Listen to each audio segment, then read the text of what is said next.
Alrighty, hello everybody. I am back with another new game to stream.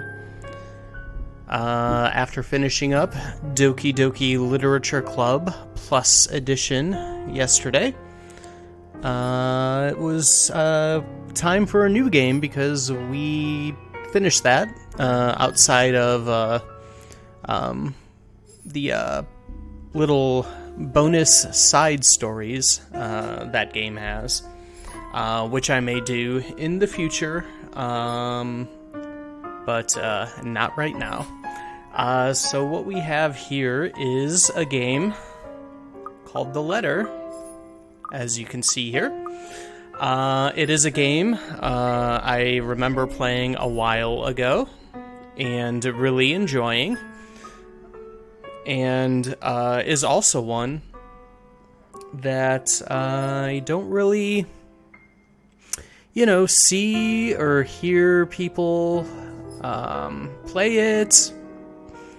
It seems to not really be as popular or well known, at least to me, as others within the horror visual novel / kind of adventure game style. But I remember thinking it was really good. I remember really liking it. However, I don't remember much about it. It has been a while indeed. So I figured it would be a good time to stream it. See what I end up remembering. See what I'm like, oh yeah, that's right, when certain scenes come up. See how often that happens. If I remember correctly, I think you can die in this game. I want to say that's true, but once again, I don't 100% recall.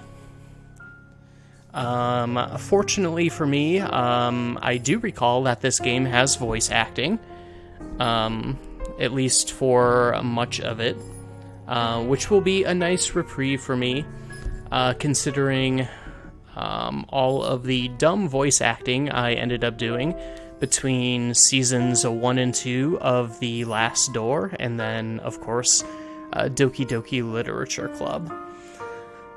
So that will be a nice break for my voice. Don't worry, I will still be talking, but not making up dumb, horrible voices. Thank God.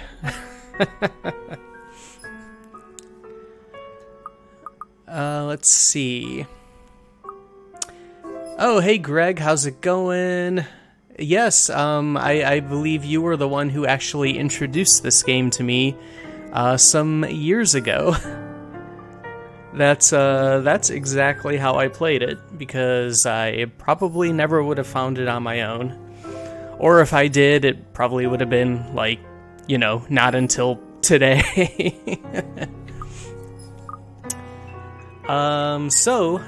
Without further stalling for time, I suppose we'll get started.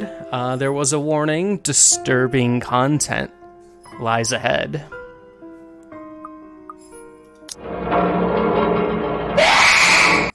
Oh, our first jump scare. Prologue. The Ermengarde Mansion.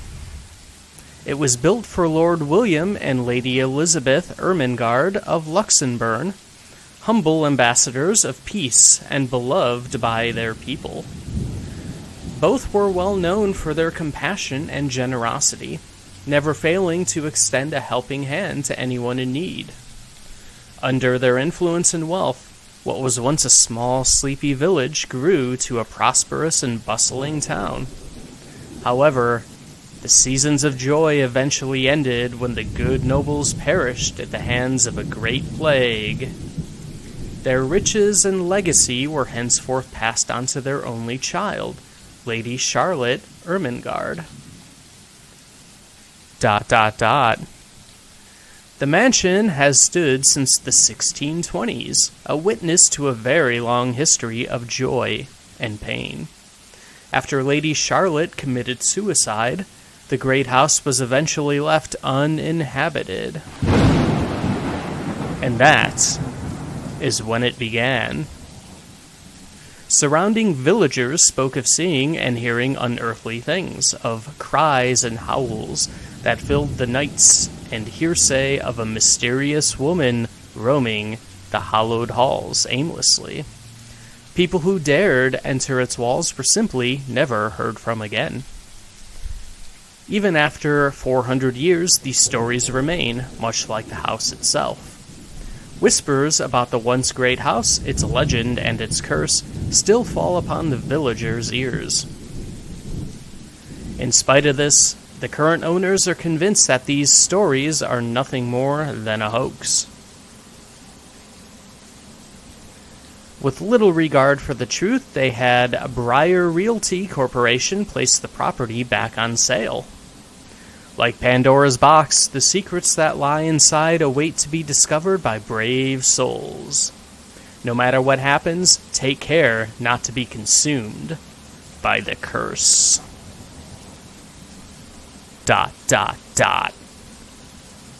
Good luck. Alright. Chapter Isabella. Oh. I guess we got a phone call. Hello? Oh. Isabella. Ah. Are you there? Yes. Where are you? I wasn't ready to answer. A familiar, jittery voice comes from the other end. Oh, hey Rose. I'm at St. Goretti High. What's the matter? What do you mean, what's the matter? Jeez. It's the mansion, silly. I'm here and you're late. Uh-oh. Jeez, we're on shift together. You promised. Oh my god, please don't tell me you forgot. You were planning on leaving me to check this place out on my own, weren't you? Well, I mean, I was gonna stay in for the night. You chickened out. Calm down. You know I take my promises seriously. I'd like to believe that. So hurry up and get here. This place is huge. A bit too quiet since no one's lived here since, like, forever, but beautiful nonetheless. Why are you so surprised? This isn't the first time you've been there. I know. I just wish I could live in a place like this. It really takes my breath away. Yeah, well, I wouldn't be so sure about that. Not after the rumors that say it's haunted. Well, I mean, that would make me want to buy it even more. Jeez, never mind those rumors. Ghosts aren't real after all. Yeah, come on. And even if they are, which they are not, they can't do anything. Yeah. Haven't you seen all of those ghost horror movies? Nothing happens in those. They're nothing but spirits. Yeah. You don't know that! They might be listening or watching right now, and they might not be happy with you enough to curse you. Oh, that's probably just the, CIA, FBI, whoever's doing all that spying, corporations. No offense, sweetie, but that's a bit of a stretch. Believe it or not, it's better to be careful. Right. You know, not every property we sell will end up with a dead body stuffed in a sofa. Wait, back that up here. Not every property? And I think that mansion is where we'll likely find another one. I can feel it. That was one time, Isabella! Loosen up!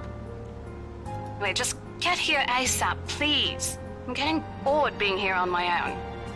Fine. Let me just finish up here. I'll be right there soon. Okay, see you. Bye. She hangs up the phone before I can respond.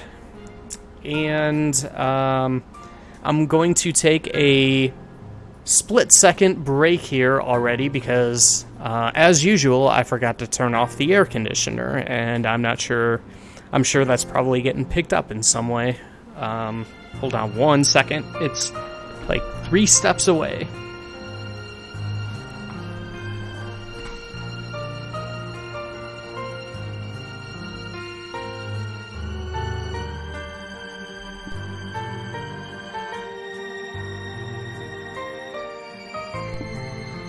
Alright, there we go. And also possible apologies if any explosions happen on stream, because of course it is the weekend of our wonderful American holiday, July 4th, Independence Day, which means people setting off fireworks from this weekend until the end of time, until they forget. And then it starts all over again the weekend before, next year. Rose, still charming as ever. Who was that? I look up from my phone to see Rebecca. Becca, giving me a questioning look. Oh, that? It's just Rose. The one who trained you. Okay, the one who trained you for your job back when you started? You're working together again? Just for this property. We've been scoping out that big mansion down Anselm Village after the renovations. Today's sort of its grand opening to the public. The RC wants to give it one last check before we let potential buyers tour it this afternoon. Hold on. Is this the same mansion you've been telling everyone about? Or, wait, mansion? That big spooky one you've been telling everyone about? Didn't you keep saying how it just gave you the creeps? You actually went there? And you're going back? Yeah, why not? Well, I did promise Rose I wouldn't ditch her. And besides, a job is a job. Gotta do what you gotta do to make a living.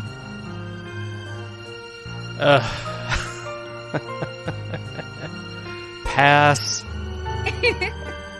As soon as those words leave my mouth, Becca lets out a soft chuckle. What's so funny? Nothing. It's just that I didn't expect you to say that. Coming from you, it sounds so out of character. I mean, no offense, but you've been freaking out ever since you got assigned to it. Cursed rumors and all. I honestly thought you'd back out. Not all the time. I could really use a huge amount of cash right now, and this is just the fastest way to get it.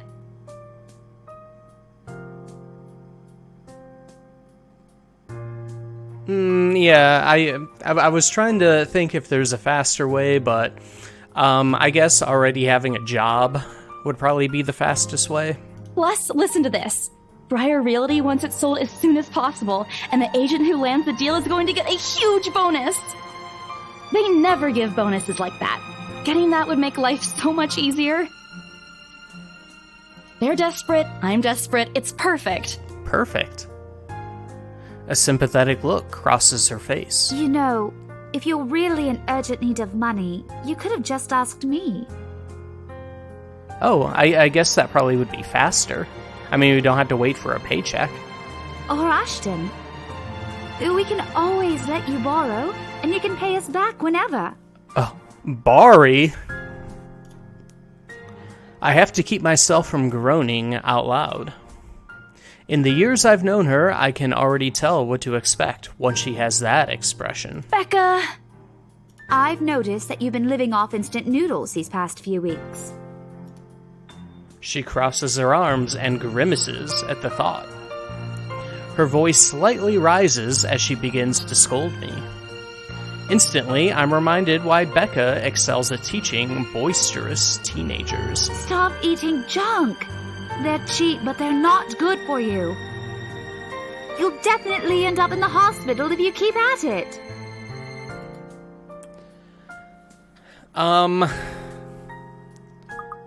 Well, this is true. I eat other things too, Mom. Hey! I eat other things too. I fold my arms across my chest, mimicking her posture and giving her the best frown I can muster. The same one I'd use with my younger siblings when they were being difficult.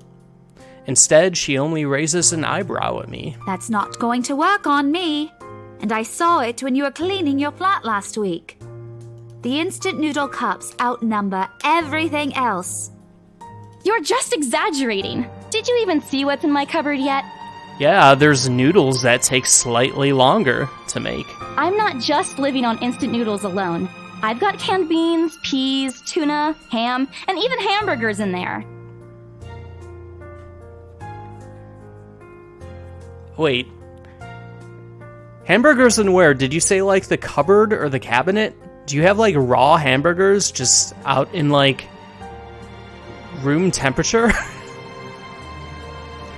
Becca's wrinkling her nose by the time I get to the end of the small list. She even went a little green on the last one. I would have laughed a little at that if I didn't know it would only lead to more reprimands from her. Aren't those the same ones you won from the grocer's raffle more than a year ago? I mean, sure. I sincerely hope you're checking the date stamps on those things before eating them.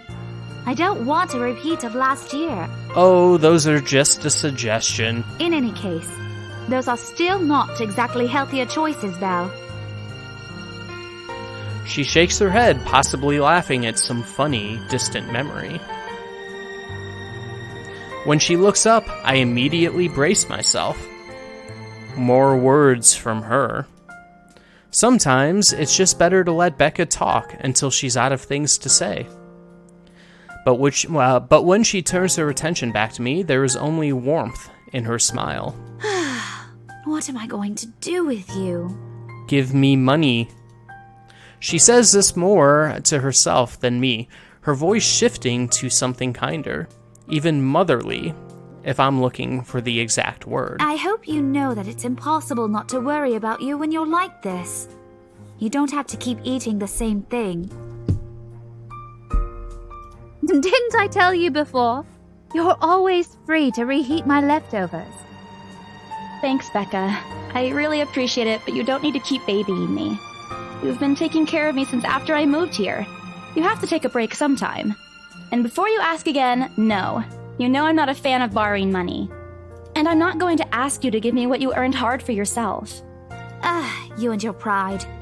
But suit yourself. The offer stays on the table, though. The dinner table. I nod in response, if only to get her to drop the topic. But I'm pretty certain I will never take that offer. Ever. It has nothing to do with pride.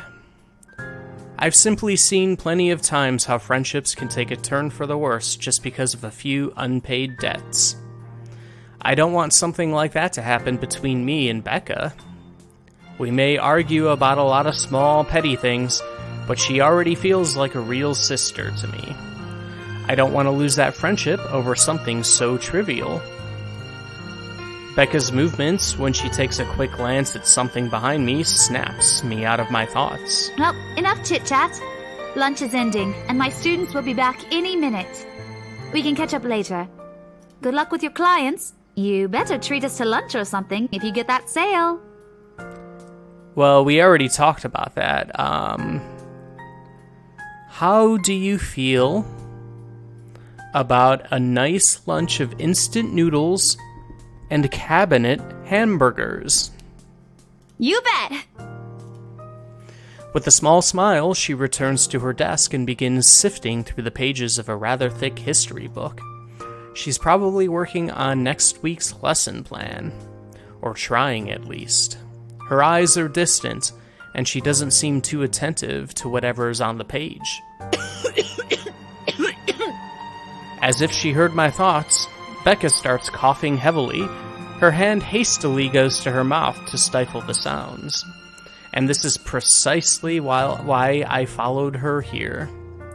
For someone who makes a habit out of worrying about other people, Becca sure forgets how to take care of herself. Hey, you sure you can manage on your own? I mean, you're still a bit feverish. Hush, dear. Don't you worry about me. I'll just drink some medicine and I'll be right as rain. I level her with a flat look. She has had a cold for a couple of days now. Something about the strange weather not agreeing with her lately. And despite my advice to take the week off and rest, I found her apartment empty when I dropped by this morning. She even left the medicine her doctor prescribed. Look who's being stubborn now. You shouldn't even be working right now. Seriously, you big baby. I'll be fine. For now, just go to work and stop making that Rose girl wait for you. I'll call you if I still feel bad, and you can come pick me up if it makes you feel any better. She offers me a reassuring smile, and I can only sigh. Why do I even bother? There is no stopping her once she has decided on something. Defeated, I reach inside my bag to pull out the same bottle of medicine she left earlier. She looks at it warily. She looks at it warily when I place it in front of her. Unfortunately for her, this is one thing I'm not letting her have her way. All right, but don't forget what the doctor said. Drink this on time. I'll see you later, okay? There's an amused gleam in her eyes when she shifts them back to me. Look who's playing the mother hen now. Rebecca! Okay. I won't tease anymore. I'll make sure to drink it, Mom. Before I can retort, she casts another look at the clock. I take that as a sign to finally end the conversation and my short visit. With a small wave, I leave her alone to her classroom and her thoughts. Alright, October 21st, Friday, Luxembourg-born city, something. Alright, I hail a passing taxi to take me to the property as soon as I leave the school grounds, but first let's take a look around. Let's see what we got in this city here. We have, just like on every street corner, we have the Zarbucks Coffee. We got the Briar Realty Corp. We know about them. We got the library, Brand Library. We got the Hotel Sleepy Sheep Inn. Nice. What is this? A Sir Antiques? And right next door to Sir Antiques, we have Mrs. Flowers. Oh, and it looks like we got a hospital up here. Very nice. The mansion is some ways out in the countryside, but I don't have trouble giving the driver directions. Apparently, everyone in Luxembourg City knows of it, including every bit of rumor surrounding the place. In fact, just the mention of its name is enough for locals to give you cautious, sidelong glances. I learned that the hard way the first time I commuted there, and it only boosted my belief that there's something more to the house. Even the news of it being renovated and placed back up on the market has caused quite a stir. Thankfully, it died down a few weeks later.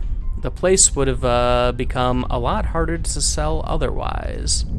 I avert my eyes from the window once the buildings shrink in the distance. We get a glimpse of the countryside soon, although a quick glance at my watch tells me we're still a few minutes away from our destination. Might as well get some work done. Rose did ask me to review the mansion's documents. I already looked them over last night, but you never know when things may go wrong. Life has a way of messing things up like that. Halfway through reading the papers, my phone rings again. I pick it up without looking, neatly tucking it between my ear and shoulder. It's probably just Rose again anyway. Rose? Oh, hi Rose Ash? Guess again. That voice. Ash. Bingo. Hey, what's up? Just checking if you're still cool later this evening. You mean that thing with Zach? Yeah. He even called in the middle of the night just to remind me. No, don't worry. I didn't forget. I'll be there. Cool. I'll see you later. What time do you get off? Around 6 p.m.? I don't know. It's the first day of the Ermengarde Mansion's open house, and we're expecting quite a number of potential buyers. I'll be booked the whole afternoon. Ermengarde Mansion? You know, the big Jacobean mansion at Anselm Village? I'm on my way there right now, actually. On your own? Yeah, well, Rose is already there, but yeah. I see. Looks like the scaredy cat finally toughened up. Shut up! Ash chuckles, and I can't help but roll my eyes upon hearing it. I'll see you later. Drop me a call when you're done. I'll see if I can pick you up. Whatever. Bye. Lates. Stupid Ash hole. Always teasing me whenever he sees a chance. I'll show him who's tough. October 21st, Friday, Ermengarde Mansion, afternoon. It takes a few more minutes until I finally reach the infamous mansion. I have to admit, the entire property does look wonderful from the outside. Yeah, I mean, it doesn't look scary at all. So we got, maybe it's the bright sunny day, we got some birds flying by, some clouds slowly drifting by.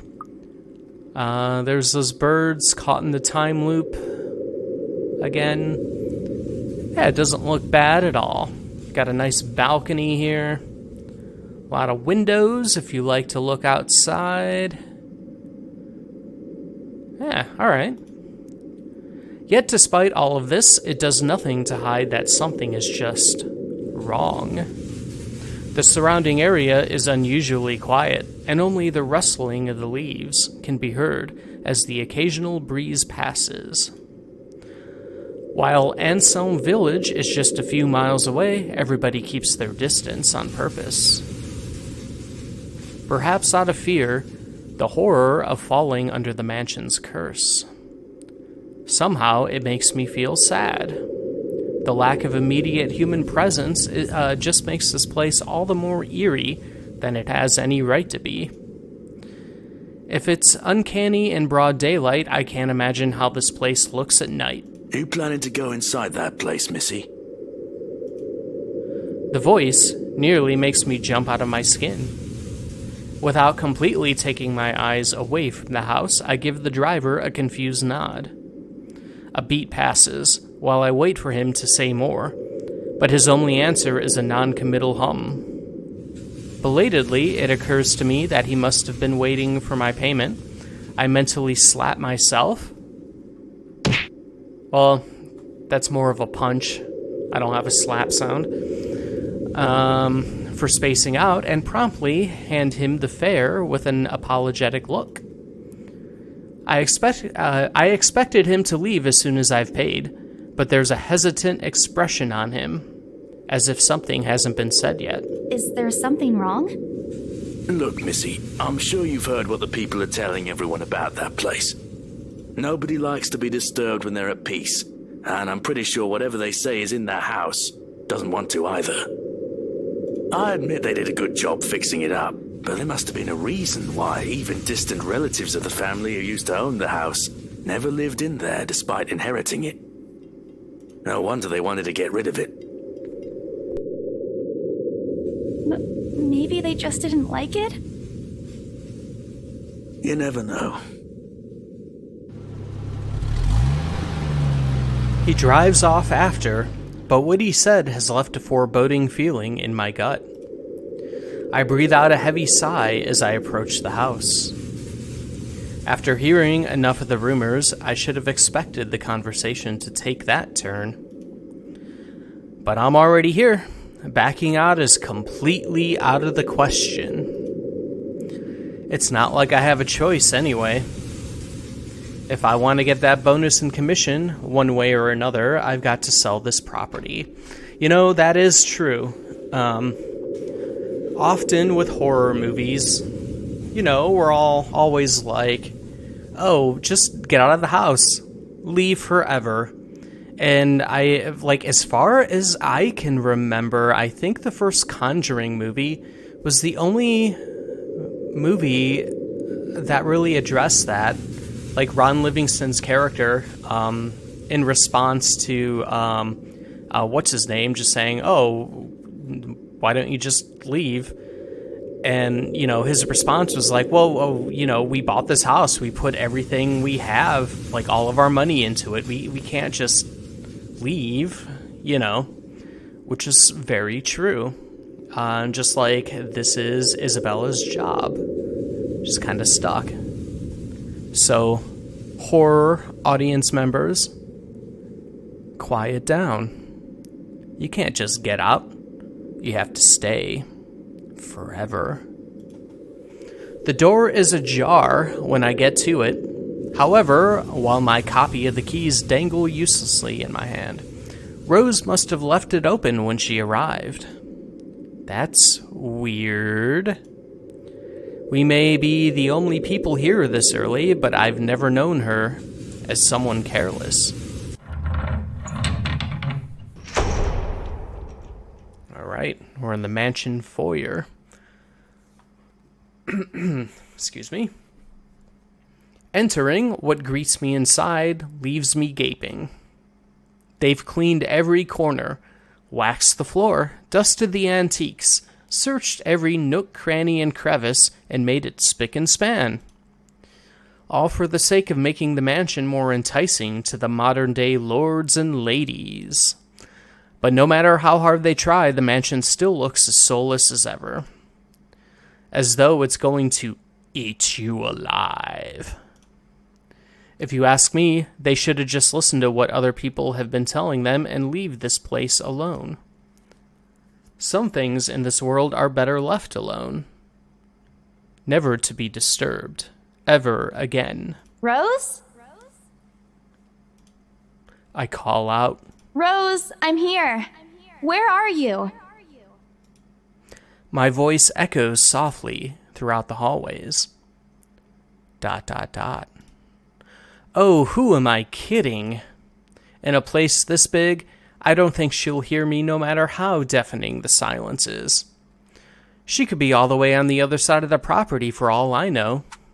Quickly, I reach for my phone and dial her number. But... The number you have dialed has not been recognized. Please check and try again. Uh-oh. What do you mean, has not been recognized? We were just talking a while ago. It's not like she was eaten by the house, right? Or maybe the ghosts did hear us talking and spirited her away, right? Right? ...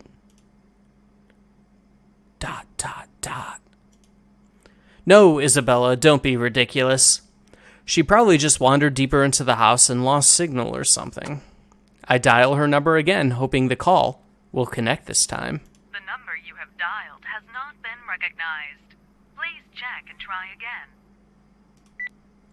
But to no avail. Oh boy. I have a very bad feeling about this. Rose? If you can hear me, please come out. Come on, Rose. This isn't funny. You know this place gives me the creeps. What's so creepy? Like, we got this guy, this old guy with the oldie time hair. We got Lady Domitresque up here. Got some weird ass sculpture here. Another one over here. No answer. This isn't going to work. This place is big. She could be anywhere. I need to start looking for her. I take a deep breath before venturing deeper into the mansion. Taking a couple steps forward, I notice something move above the grand staircase. What the hell? Rose? Rose, is that you? Not funny. I'm leaving you if you don't come out. Not coming out, huh? Fine, I'm going. Okay, that's a lie. She's my friend. I can't really leave until I know she's all right. Growing desperate, I try to contact her number again. Come on, please give me something. Please, Lord? Jesus, you there? Can you have Rose answer the phone, please? ... Yes! Finally! Hello? Hello? Rose, I'm here at the mansion. Where the hell are you? She doesn't respond. There's also heavy static coming from her side. I sincerely hope it doesn't get cut off again before I can get an answer from her. Rose, come on. Where are you? A few moments pass until the static eventually starts to quiet down. I'm at Tick.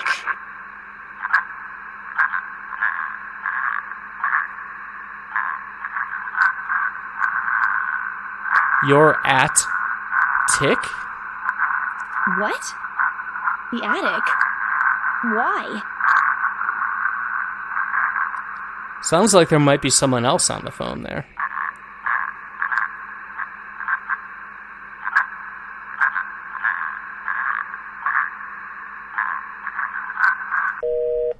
Crap.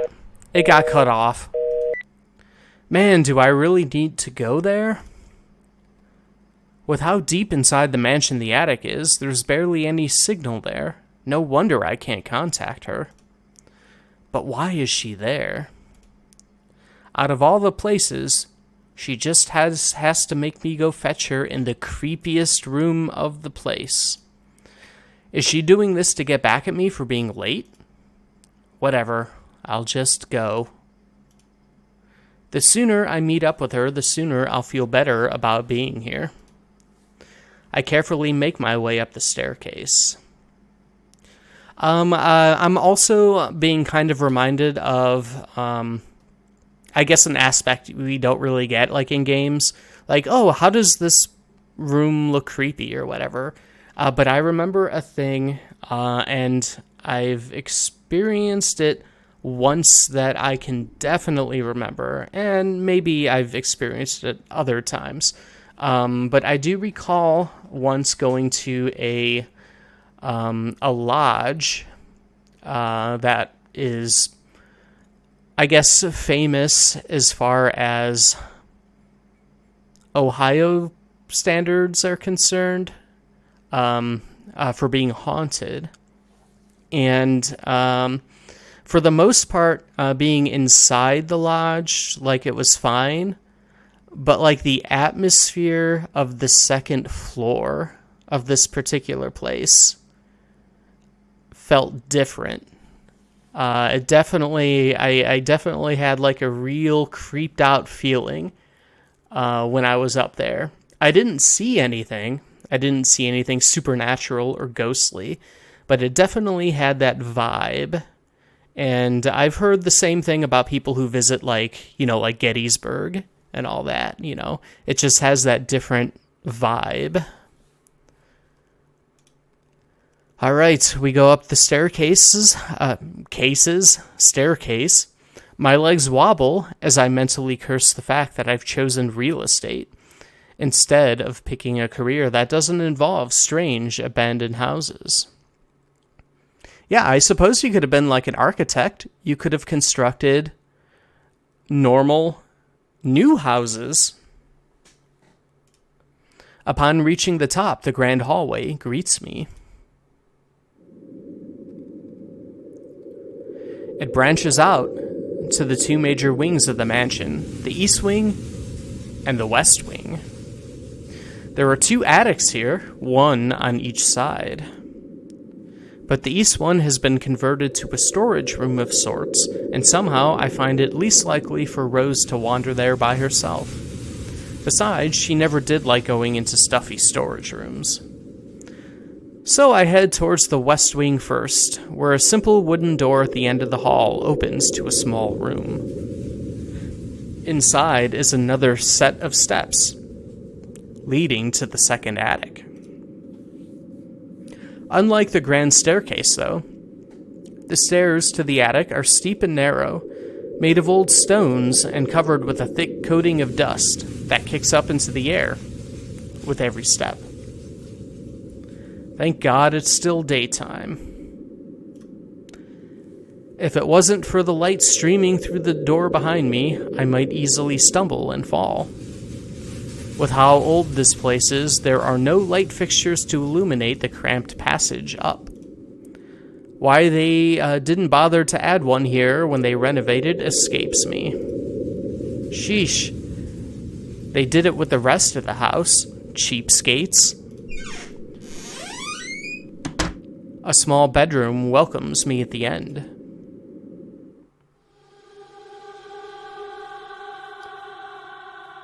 It looks exactly as it did since the last time I've been here, full of dust, worn out, and faded by time. Oh, I mean, we got some light at least. That's nice. And if we didn't, there's a nice candle here. We can take a little nap if this exhausts us. Odd, I thought they cleaned everything. Did the crew miss this room? Probably didn't want to go up here, I'm sure. Ugh.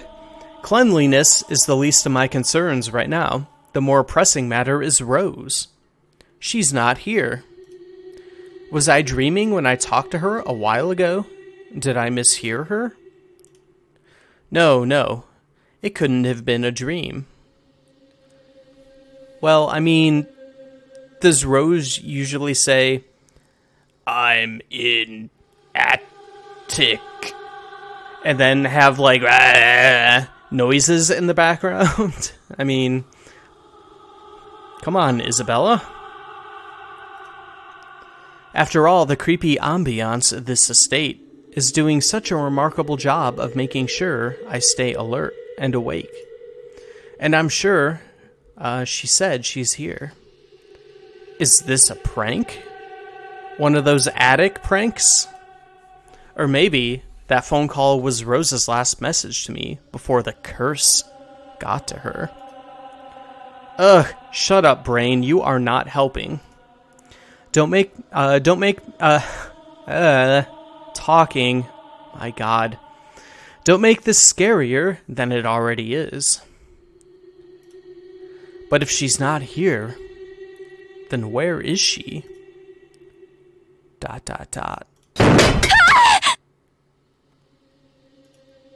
What the hell was that? ... That's it. I can't do this anymore. I'm leaving. We must have angered the spirits living here. I knew disturbing this mansion was a bad idea right from the start. But nobody listened. Be fucking realistic, they said.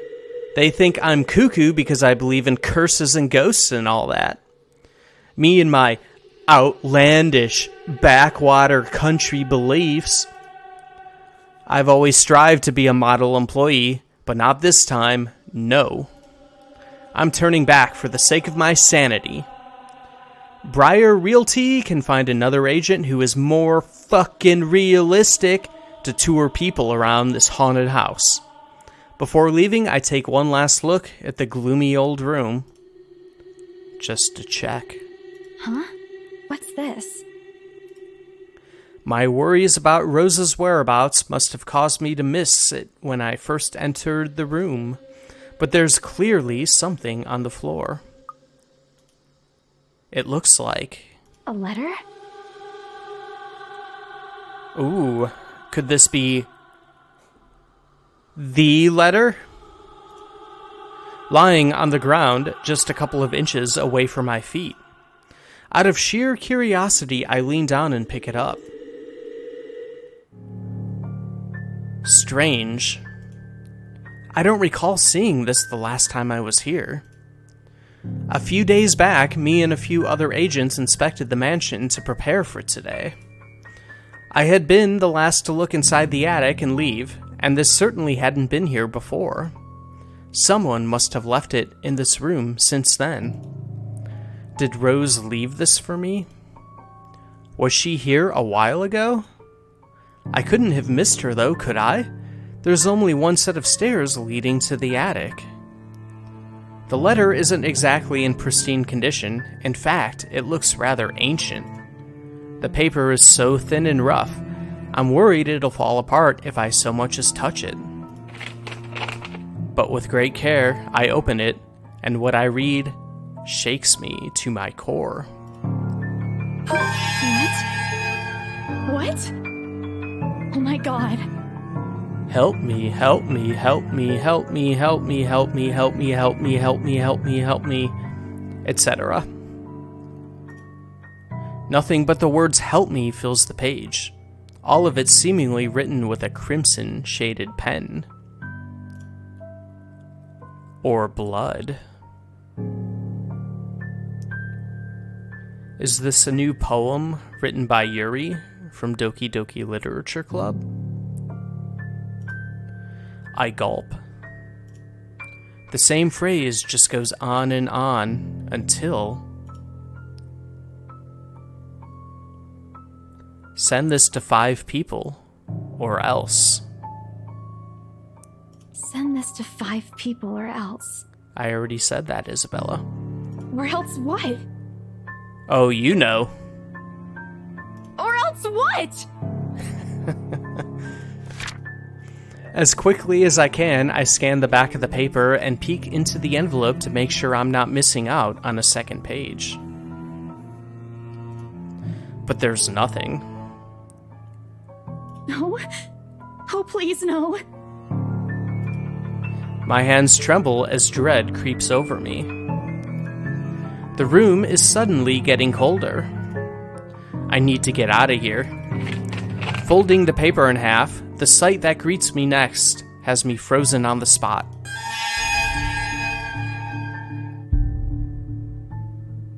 Uh-oh.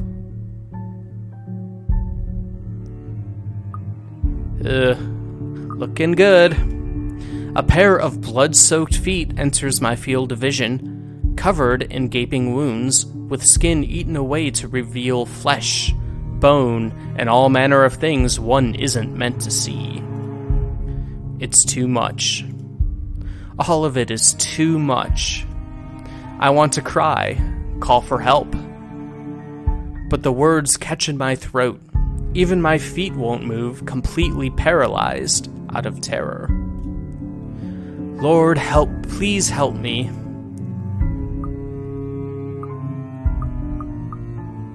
Alright.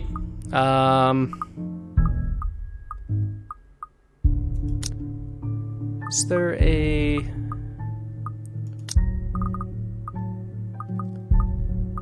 Ah. Ha ha ha! Ha ha ha, game! That's right. Save. We are going to be, Isabella is gonna face her fears and be a badass. Let's be brave and look up. I need to face it. Whoever, whatever these feet belong to, I need to face it. And if I'm going to die, if they're going to kill me, at least I'll know what my killer looks like. And I also saved the game. So, ha. A cold comfort. So with a deep breath, I summon every ounce of courage I have left in me and shift my gaze upwards.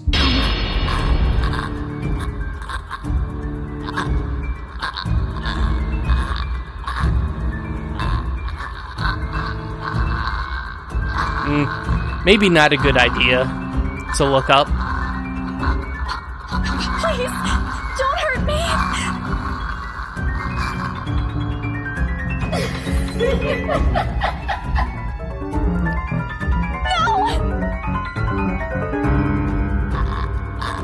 No! Without thinking, I scrambled towards the door. I struggle to open it, but it won't budge. Stay away! Go away! Please, Lord! Make it go away! Why now? Why won't it open now? My heart sinks as reality dawns in. I'm locked in. Locked in with that thing. This thing right here. Let me out! Let me out! Lord, please, let me out! It slowly approaches me as I wrench the doorknob violently back and forth. Oh.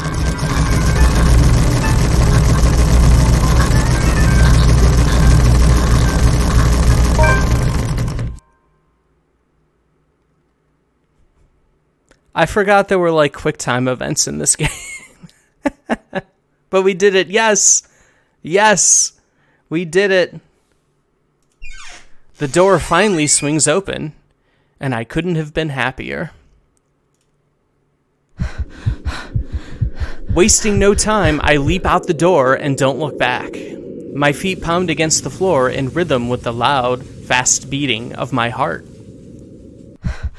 By the time I run past the hallway and find myself atop the grand staircase, my chest feels so tight like it's going to burst.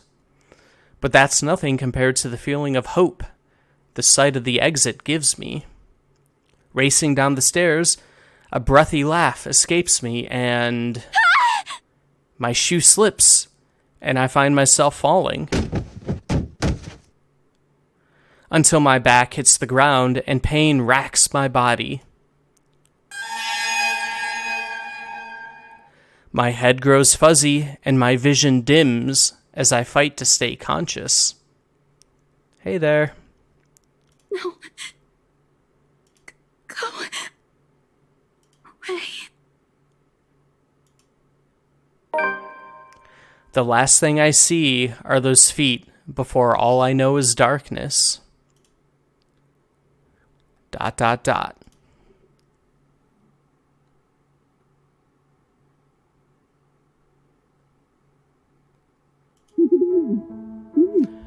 A buzz breaks the silence.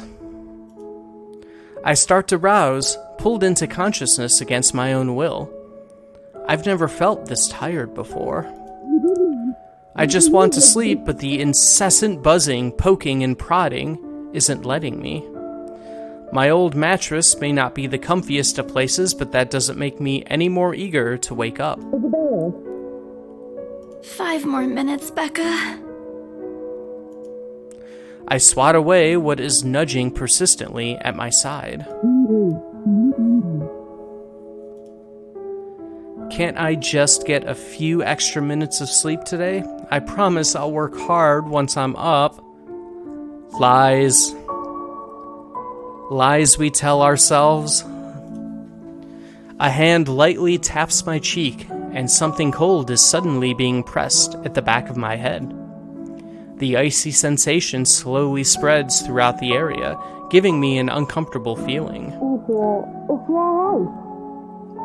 Isabella? Isabella? Oh, can you hear me? Isabella? The fog immediately lifts from my mind the moment I recognize the voice, and my eyes snap open. There, looking down at me, is Rose. Another woman loiters beside her, but my attention is too focused on my co-agent to even ask why there's someone else with her. Rose's posture just screams worry, although she's keeping a straight face, or trying at least. I can't help but feel bad for making her fret. A wave of dizziness washes over me as soon as I try to get up, forcing me to lie back down again. Luckily, the feeling subsides after a few seconds, until only a mild throbbing somewhere at the back of my head remains. With a little assistance from Rose, I push myself upright. She hands me an ice pack and gestures for me to press it where I suspect a small bump has already formed. If the light ache in the area indicates anything... All right, Isabella, where are we? The Ermengarde mansion. Why? Ow, my head. And the date today? Friday, it said? October 21st? Oh. Rose. Last one. Can you count to 15 in reverse order? 15, 14, 13, 12, 15, 11. 14, 13, 12, no, that's wrong. Why are we doing this? She's just checking if your injury is in any way serious.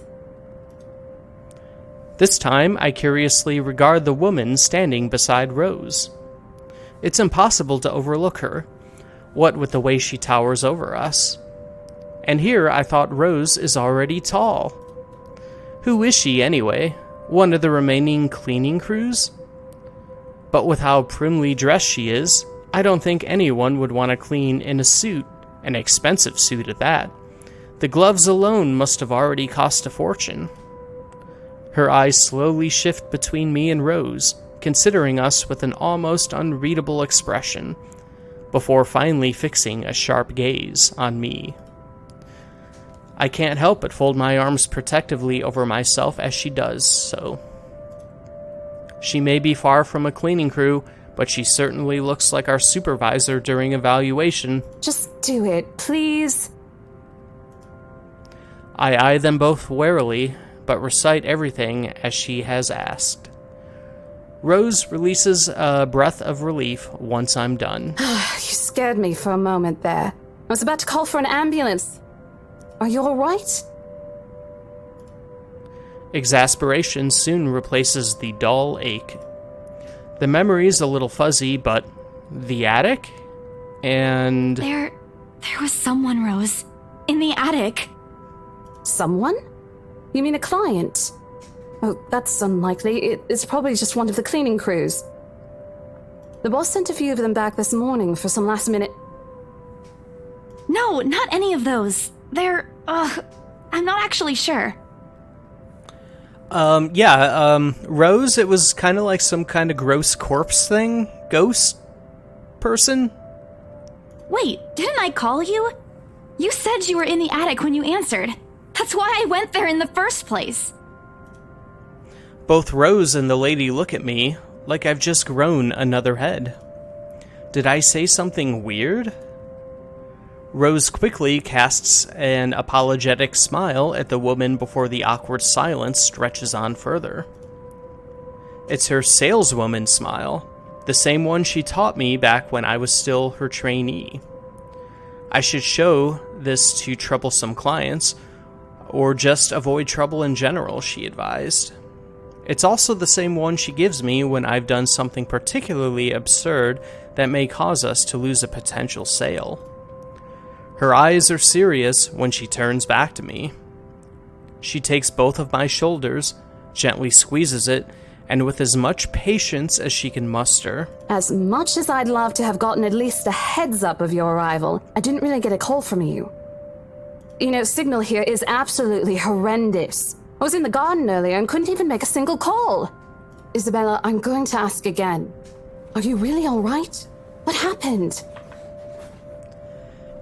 I'm now thinking this isn't like a good sales point for this this mansion. Like, having no like phone signal whatsoever.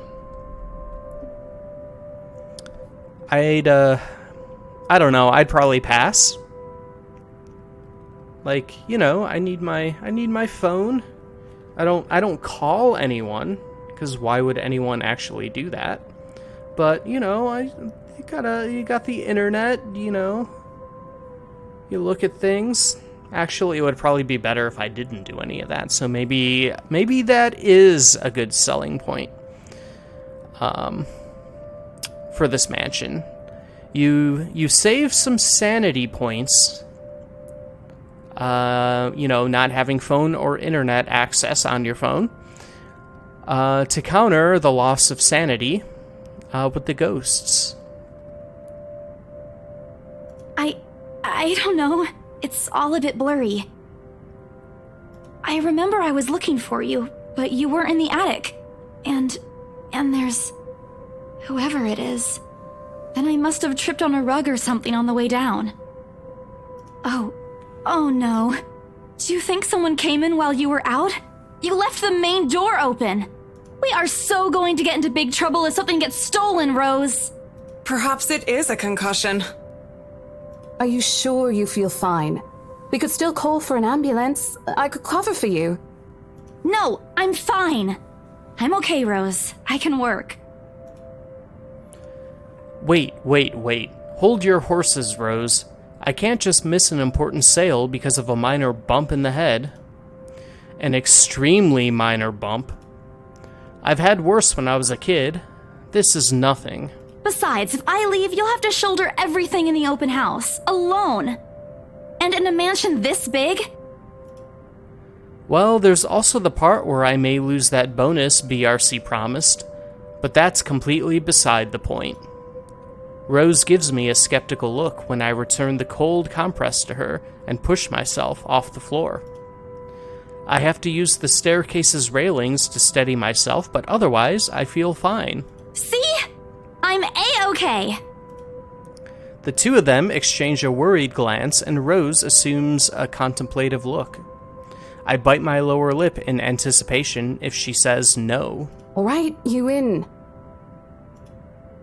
A smile threatens to slip out from me. If I see that you aren't feeling well, I'm taking you personally to the nearest clinic to have you checked. Clear? Clear as day, ma'am. Thanks, Rose. You insisted.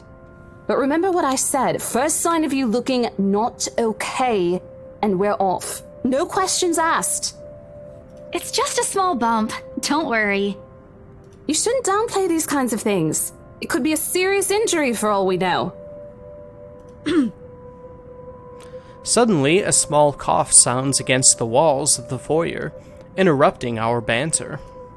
The woman is looking expectantly at the two of us, her stare making me shrink back a little on myself. She isn't really intimidating. ... Well, she is. But not in the scary negative way. Far from it, actually. Her demeanor simply commands an air of sophistication and respect. In a different world, a younger me would have probably wished to be like her. At our lack of response, she coughs again, lifting a well-trimmed eyebrow at me in question.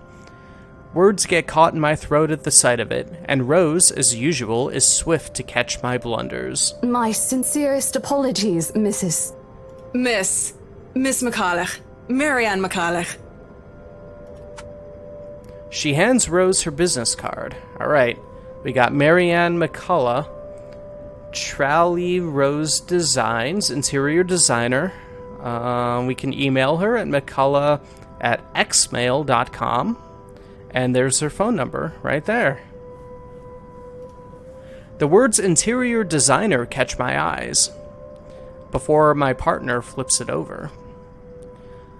Oh, probably someone interested in the mansion for its 17th century influences then. I won't hold it against her, though.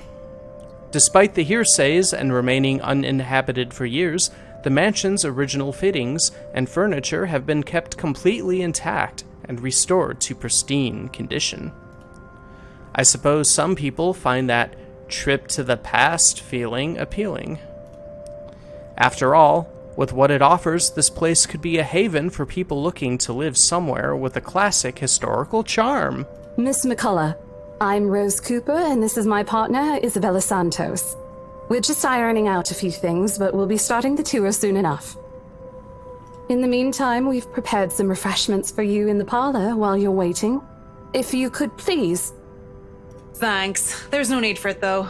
I just dropped by for a quick survey of the place. I thought I should check the estate before I meet with the homeowners. Rose's confusion is impossible to miss when she glances at me, and I return it with an equally perplexed look. And against my better judgment, I blurt out the first question that comes to mind. I'm sorry. Homeowners? I should have kept my mouth shut. A flash of irritation crosses her face, but it instantly disappears under a mask of professional detachment. Yes. Hannah, right? She hired me to handle the interior design for their new home. This is the Ermengarde mansion, right? I think so. It is, but... She pauses, possibly trying to find the right words to fix the awkward situation without offending anyone. Or someone. Suddenly, Suddenly, Rose nudges me with her elbow. I don't know. Where am I?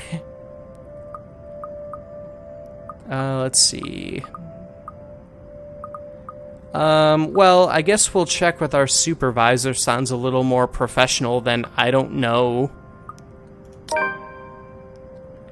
Those few moments have given me enough time to clear my head of any nervousness or confusion clouding it. It is, ma'am, but we weren't aware the mansion has already been sold.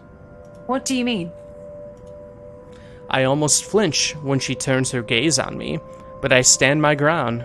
Besides, it isn't like I haven't dealt with awkward situations like this before. I may screw up at times, but that doesn't mean I haven't learned a thing or two in the 5 years I've worked in the business. The mansion is indeed for sale, ma'am. Today's the open house, in fact. However, we haven't heard anything from the higher-ups that a deal has already been closed for this particular property. If you'd like, my co-agent and me can check with them right now. She nods, seemingly in deep thought after I've finished. She appears to be a reasonable person anyway. Given the proper explanation, she'd surely understand. I thought something looked odd. Excuse me, I need to call my secretary. Thank you for your assistance, Miss Santos. With a slight wave of her hand, she leaves us. That seems to be the end of it. Both Rose and I breathe a sigh of relief. Disaster averted. I also don't miss the thumbs up she gives me for doing a good job, and I can't help but swell with pride. Still, I've already prepared myself to dial the number to our Luxembourg office and check, even if she didn't ask for it. I will be very frustrated if, for some reason, something has already been decided without my or Rose's knowledge. That's a whole new level of unfair. We've been working hard on this. Moments later, Miss McCullough returns, looking a little frustrated, but with an apology clear in her face. I feel a little sorry for having to go through all this trouble. There seems to have been a little misunderstanding with my client. If you'll allow it, I'd like to stay and wait for them here. I was informed they'll be dropping by for the open house today. I figured it'd be a waste to just leave after that long drive. I might as well meet him here. Certainly. You could stay at the parlor in the meantime, ma'am. I'm sure it won't be long before our guests arrive. Or there's a nice room in the attic of the West Wing. It's got a bed, wood floors, a candle, someone to talk to. And Isabella, I left a few documents in my car. You know where I keep those. In your car? Can you please get it for me? Rose takes a glance at her wristwatch before tossing me a set of keys. And hurry! We've still got a few minutes to double-check those papers. Okay, got it. Alright, we got it. New quest. Get the papers. The two of them disappear behind the parlor's door. Their departure brings with it a stillness to keep me company, neither welcoming nor comforting. Alone like this, it's impossible not to think of what really happened. I wish the memory isn't as elusive as it normally is. Then again, Rose already said she didn't receive any call from me. Was it just paranoia? A temporary lapse after having heard all those tales about this place? Probably. Yeah, that's it. I just want everyone to know, even though I wrote in the description that this is a horror visual novel, it's not, really. Nothing actually ghostly is happening here. It's all in Isabella's mind. Everything will be okay. I want to think of it as such. Better to think of it as such so I can work in peace. Except a small part of my mind begs to differ. And if I'm going to be completely honest with myself, I want nothing more than to leave this place as soon as possible. I don't know what's in this house, and I don't want to know. The keys Rose had just handed me dig into my palm, its jagged edges creating shallow ridges on my skin from how hard I'm clutching it. It's a reminder of what I still need to do and why I've taken this job in the first place. Hugging my blazer closer to my body, I exit the house to get what Rose has asked of me. Just a few more hours, Isabella. Sell the house. Get the money.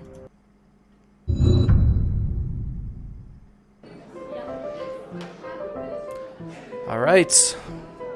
We're in the afternoon, October 21st. A flock of people have already gathered in the mansion's front yard by the time we officially open the doors.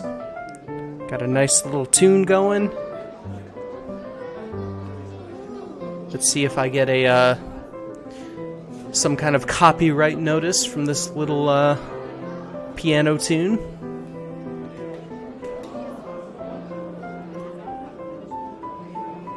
I'm not sure whether I should feel baffled or underdressed standing in their presence. Men and women of wealth and status, all dressed to the nines in fancy suits and lovely dresses of varying color, compose the medium-sized crowd. Their necks, arms, and fingers are adorned with silver and gold, glinting in the afternoon sun. Some even have ridiculously fancy feathered hats on their heads. I really hope there aren't any magpies living nearby like in the stories. Those birds will have a field day in this. They are murmuring amongst themselves, looking at the estate's facade appraisingly, with some arguing about whose mansion has the superior architecture. But most of it stops as Rose calls for their attention. They don't look too pleased at being ordered around. But what can they do about it? Ladies and gentlemen, I'm Rose Cooper, and this is my partner, Isabella Santos. That's us, Isabella. We'll be taking a tour of the mansion in 2 groups. Please make sure you filled up our sign-in forms before joining a specific group. And there's also this form we'd like you to sign that, in case you die, Briar Realty will not be liable in your untimely ghostly death. Those who want to look around the first floor, please follow my partner. I'll be guiding the ones who wish to see the ground floor. Hearing this, a few wander to me. They are mostly old ladies who seem daunted at the idea of climbing all those stairs. Miss McCullough also joins our group, but what really catches my eye is the elegantly dressed pair she approaches. Oh, okay, I remember this doofus. This dork right here. It's so nice to finally meet you! When Chief Inspector Lee mentioned that a famous interior designer is in town, I knew I had to get you! Your confidence in my skills is very flattering, ma'am. I'm sure you won't disappoint, Marianne. Oh, you know each other? Not at all, ma'am. You mentioned something about a Marianne on our way here, darling? Oh, yes, I think I did.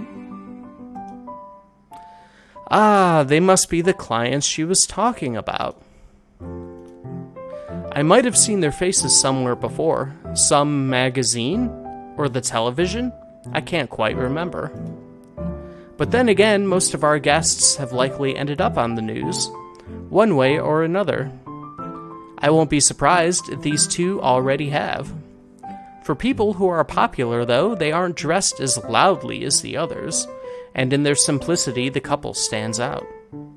The woman, in particular, is stunning enough to turn the heads of most people in my group, especially the men, with wandering eyes. The guy standing beside her doesn't seem to mind, though. And if I'm going to be a bit bolder with my assumptions, I'd say he's basking in the attention. Both of them, in fact. I'd think they are brother and sister if it wasn't for their public display of affection. The matching rings on their fingers just cement the fact that they are indeed a couple. Did we just swipe this from that? Yoink! Whatever.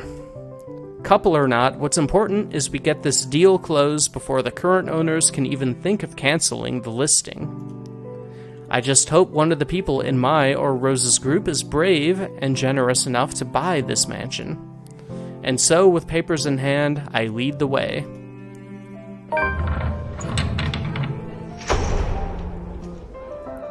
When they aren't whispering amongst themselves or going ooh and ah over one thing or another, they ask questions.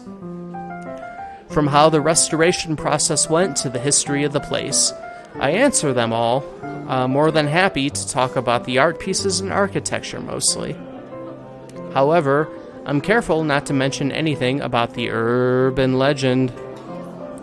Not good material for sales talk, even if the entire population of Luxembourg knows about it. Some of the furnishings here are actually the 17th century originals, all of which have undergone a painstaking restoration process just to return its original beauty. Even the glass thing. Colorful ones. Oh, I don't know, but you get the idea, I hope. Especially that one, ma'am. It is said to be a gift commissioned by the fiancé of Lady Charlotte Ermengarde. The mansion's current owners have specifically requested that the restoration crew take great care in handling it. It's a priceless work of art and the most distinctive feature of the mansion. By the time I've stopped talking, her attention is already elsewhere. Isn't this place wonderful, darling? I told you it's not a total waste of your time. I don't know. Isn't it a bit too small? We might have to break a wall down to have more room. Well, I think it is just right. Don't you think so, Marianne? It is splendid, ma'am. But isn't it a little too early to make plans when no deal has been signed yet? Never mind that. It isn't going to be a problem. We've got a wonderful legal team to handle everything. Start taking notes, though. I think I've got a few things I want changed before we move in. The rest of their conversation gets lost in the chatter of our companions. I don't want to make any assumptions yet, but their sheer interest is enough to give me some semblance of hope. Oh, please, please, please let these guys be the one. Eventually, our group reaches the kitchen. Much like the rest of the house, a great deal of effort has been put in retaining the room's classical appeal. And, yes, we got a little door down here in the floor. The open hearth at the end of the room in particular looks amazing. I guess that's this. Like the ones I've only seen in fairy tale books. And mad props to the cleaning crew. Seriously, after overhearing hundreds of their complaints about the soot and tar staining the bricks and how much of a pain in the arse cleaning this will be, they still managed to pull this off. Or make it look presentable, at least. The highlight of the room, however, is what's underneath this hatch here. It'd be funny if they put all that dirt and soot, just kind of swept it right down there. We open it up, it's just a big ash pit of soot and dirt and grime. Oh, don't say anything yet. An underground wine cellar. This is the first time the guy in gray speaks up. Mr.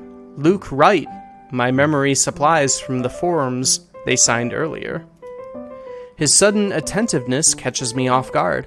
Since the start of our tour, only his wife has shown any form of genuine interest in the place. But this time, something lights up in his eyes at the mention of the Undercroft. What's so interesting about a basement? I really don't understand rich people sometimes. Right now, he just gives me the impression of a child who has seen what he absolutely wants for Christmas. A wine cellar. All good children want wine cellars. I've always found it cute whenever I see children act that way, my younger siblings especially. On a grown man? It's almost funny. Yes, sir. It could house around 7,000 to 11,000 bottles of wine. Truly? And the room? How was it built? The bricks that were used to build the cellar have been carefully picked for the purpose of maintaining and preserving a constant temperature and humidity in the room. It's a good place to keep your private collection in if you have one, sir. It keeps the corks in good condition. Oh, love. Didn't you say before that you wanted to make your own personal vineyard? Perhaps you could start one here. You know we're going to need space for that, darling. And this isn't big enough? If it's space you're worried about, sir, the Ermengarde mansion sits on a 46-acre lot. There's plenty of room for it. We were told that the original owners had a horse stable built here before, too. There's a contemplative expression on Mr. Wright's face, but he doesn't say anything further.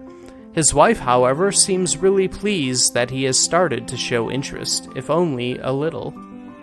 I smile to myself.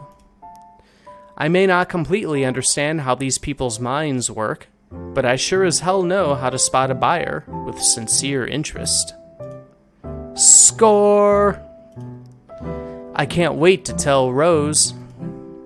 The rest of the tour goes by without a hitch. After more than half an hour, we're able to cover almost every room in the ground floor and are heading to the parlor. Funny, the first time BRC had us survey the property, I kept complaining to Rose how big it was. Now I can't even bring myself to care, no matter how much my feet hurt. Maybe this is just my excitement over a possible sale? When we reach the parlor, however, an odd feeling washes over me. It starts off as small goosebumps on my skin, a feeling of being watched intently. Whispers in my ear and shadows dancing, lurking in the corner of my vision. Dark silhouettes that are gone when I turn to look. A chill settles down my spine, making me feel sick, and I start to break out in cold sweat. I can't do this. I need to sit down for a moment. The old ladies in the group have been requesting for a break anyway. Hey, hello Nicola. How's it going today? What's happening in this one? Right now, we are playing as a lady named Isabella Santos. We are a real estate agent. There's a infamous supposed haunted mansion that has been abandoned for many a year, and we are having an open house in an attempt to sell it and get a big ass bonus. When we first arrived, our real estate partner was nowhere to be found. We made a few calls that didn't go through to her. One went through.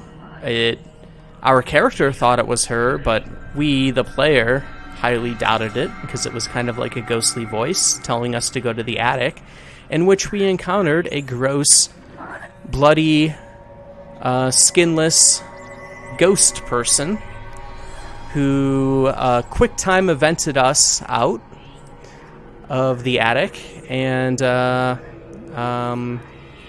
we ended up back downstairs, and then the open house began.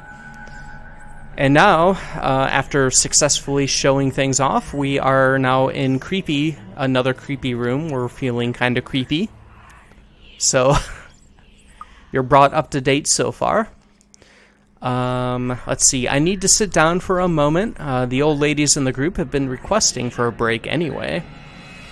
If I can just... Excuse me, everyone? We will be taking a 15-minute rest here before we visit the first floor. In the meantime, please help yourselves to the refreshments and snacks we prepared. If anyone has any questions, feel free to approach me. I'd be happy to help you. I let them sit while I retreat to a quiet corner to recover. It's not what you think. Don't think about it. It's not what you think.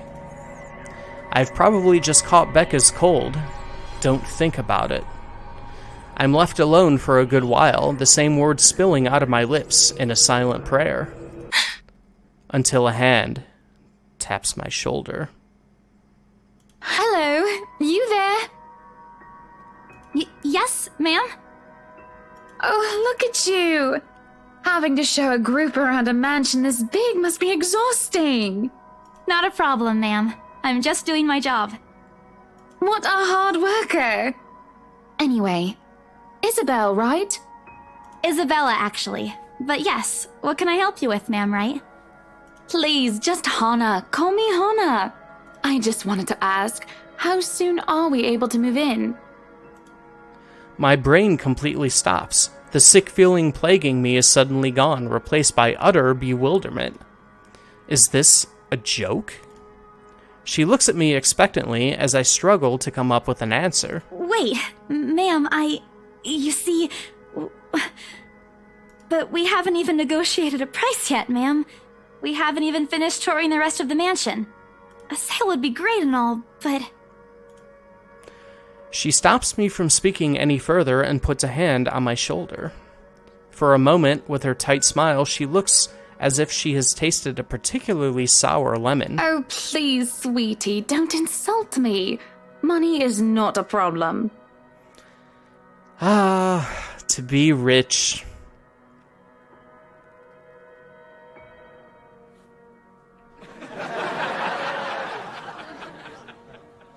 And, just between you and me, this place is better off with us than with some old lady who'll probably just fill it up with cats. I personally don't think there's anything wrong with having cats here, ma'am Hana. I'm sure there's more than enough space here if you want pets. Perhaps I'm still not feeling well, but really, what's wrong with cats? More importantly, why is she talking about moving in already? Well, I'm more of a dog person.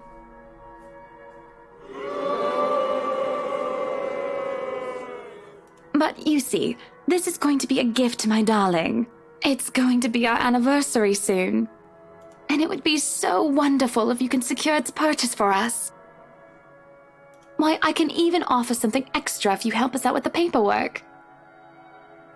Man, I am on such a lower level with gifts. Oh, here's some Blu-rays you wanted.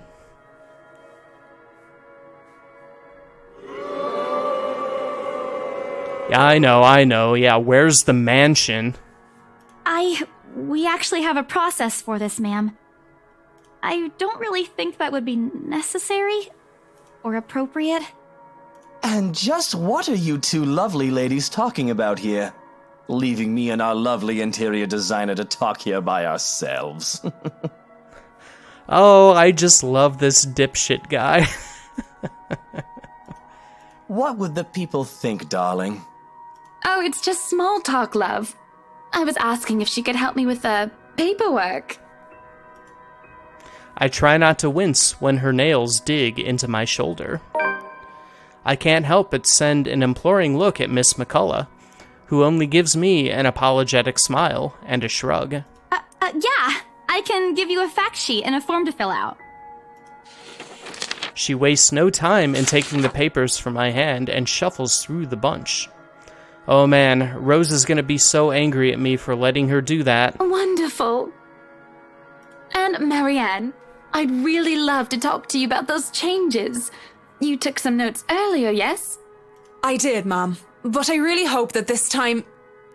Excellent. Hopefully you can help us out too, Isabel. Isabella. Right.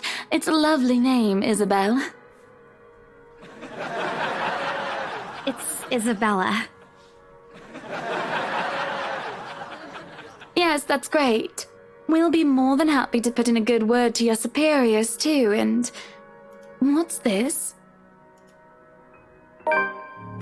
A look of confusion and disgust appears on her face. Turning to her husband, he merely shrugs in reply. That's, an interesting work of art. Not to my taste, though. I'm sorry. Oh, yes, for those just tuning in, like Nicola, I forgot to mention that when we were in the attic with the bloody ghost person, prior to that we found a letter that might be written in blood or some kind of red ink that just said, "Help me," over and over and over again. And then at the end said, "Send this to 5 people or else." So like a chain letter, or I guess, you know, like the videotape from your, the Rings or Ringu.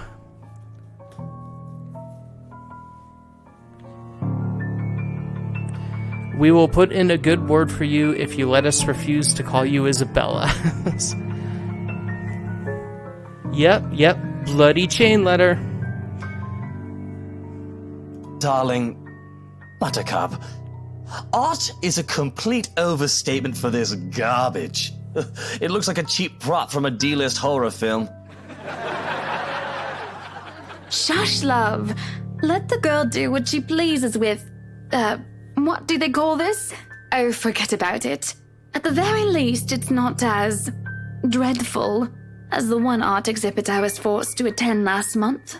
You should have seen it, Marianne. Even you would have been appalled. But I'm sure you'll know what to do with our walls once we get started. I highly doubt it is as bad as you say, ma'am. Nevertheless, you can be assured that my team will only pick whatever suits your tastes. So, I guess we've technically showed it to... Does this count as 3 people? Or is it just like the person who holds it?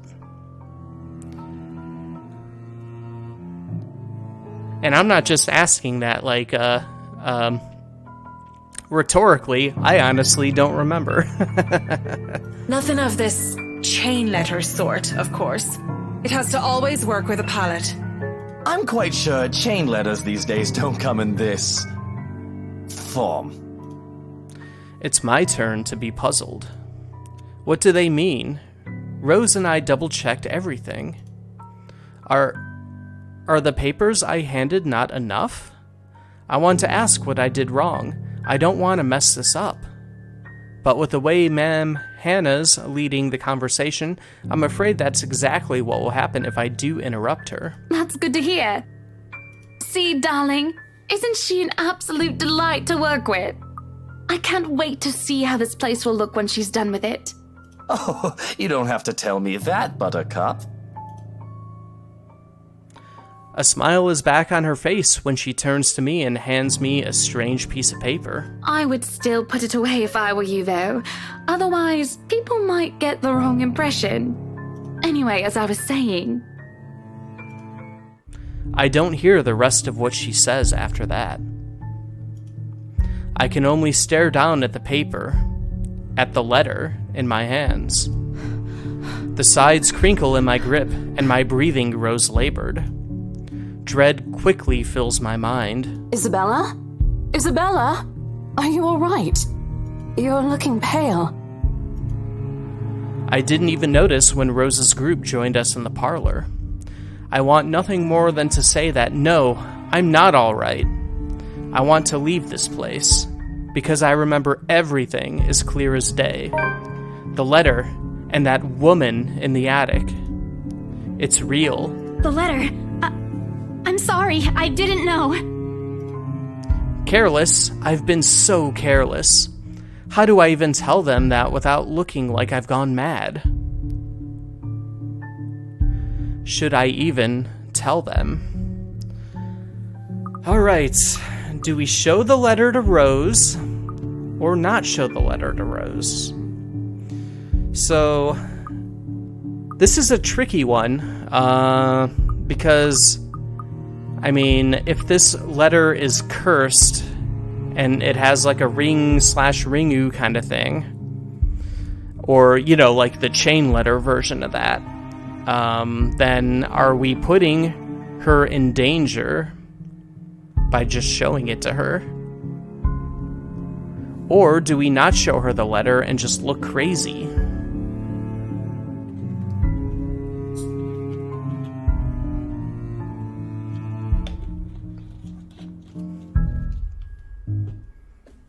Here's what I know to do.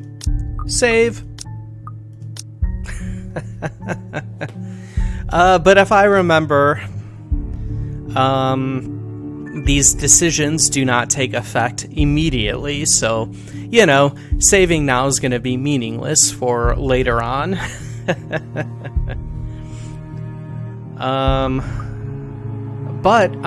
I guess, now if we're going self-preservation and we show this letter to 5 people or else, we could assume or else means our death. And if we want to do self-preservation, we would show it to everybody we can. I mean, Rose is just a co-worker, right? I mean, she's not like our best friend forever, right?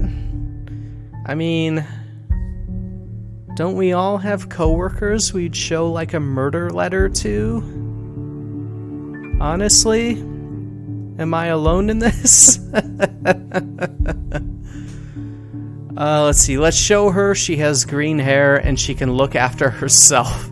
Plus, we don't want to break the chain requirements. I like your justification of green. She's got green hair. She'll be fine. All right. Let's show her. And we can always use the excuse that we don't quite understand what's going on yet, at this point. I blurted out before I could think twice about what I'm going to say. Rose, we need to get out of here. This place is cursed. Rose casts a nervous glance at the people in the room. Most are still engaged in a conversation with their peers, but those curious enough to turn their heads in our group's direction have been given her trademark saleswoman smile. Green hair girls have seen some things. All right, I'll take it. I don't know from experience, so I guess I don't have the evidence to counter that. A tight expression is on her face when she pulls me aside. Isabella, we've already had a conversation about this weeks ago. Those are just stories. And I'm telling you that it's not. I saw something in there. It's not human at all. I thought it was just nothing, but isn't this letter proof enough? She gently reaches out to pluck the paper off my hand. Without even taking a glance at it, she folds it back neatly. Look, I'm really getting worried about you. I know you want to see this open house through, but your condition is more important. So now, I wonder, does that count that she took it but didn't look at it? Or did she save herself? Unknowingly. Also not rhetorical, I don't remember. Give me a few minutes to wrap things up here, and I'll drive you to the nearest hospital. No! You don't understand! There isn't a condition, Rose. No concussion at all. I'm fine. But this place isn't, and you're being stubborn about it. Yeah.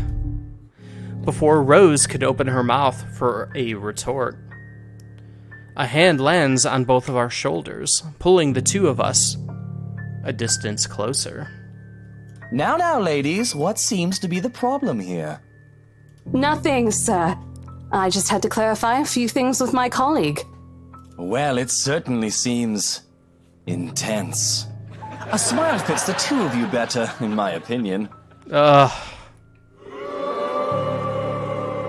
You'd look better if you smiled. Especially darling little Lily here. He gives my shoulder a gentle squeeze, with an inscrutable smile spread across his face. It's Isabella, sir. Of course. But my point still stands. And with two beautiful ladies here, I'm sure. And I'm sure little Lily here would certainly appreciate it if you remove your pretty hands from her. darling. The pressure on my shoulder lifts as soon as those words leave his wife's lips, while the scowl on her face is like a splash of cold water on me. Oh. Let's see.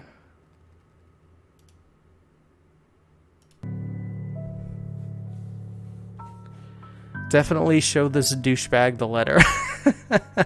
I know, right? Oh my god. Yeah, he's gonna be one of our I think couple of not likable people. Although I think he was my least favorite. I know there's one other kind of annoying guy in the game. At least that I can remember. It is also impossible to miss the displeased frown on Miss McCullough's face. The realization that we might lose the sale because of my outburst instantly dawns on me. Rose will be beyond pissed. I think I need to step out for a while. I'll be back. Bowing my head, I mutter a quick apology and gather my stuff to make a quick exit. It doesn't matter if this place is haunted or not. I've caused trouble, and Rose can be quite unforgiving of behavior like this. I'm almost at the door when she catches up to me. Isabella, wait! The apprehension must have been quite obvious on my face, because her expression instantly shifts to something gentler, eyes softer, a fond smile spreading on her lips. Hey, I'm not angry. I know. I'm sorry I ruined this for you. Come on, you didn't ruin anything.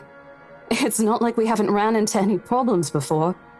If we don't get a deal today, we can always try on a different day. And look. She hesitates, completely trailing off, before shifting her gaze down to her hands, a small gesture to stall.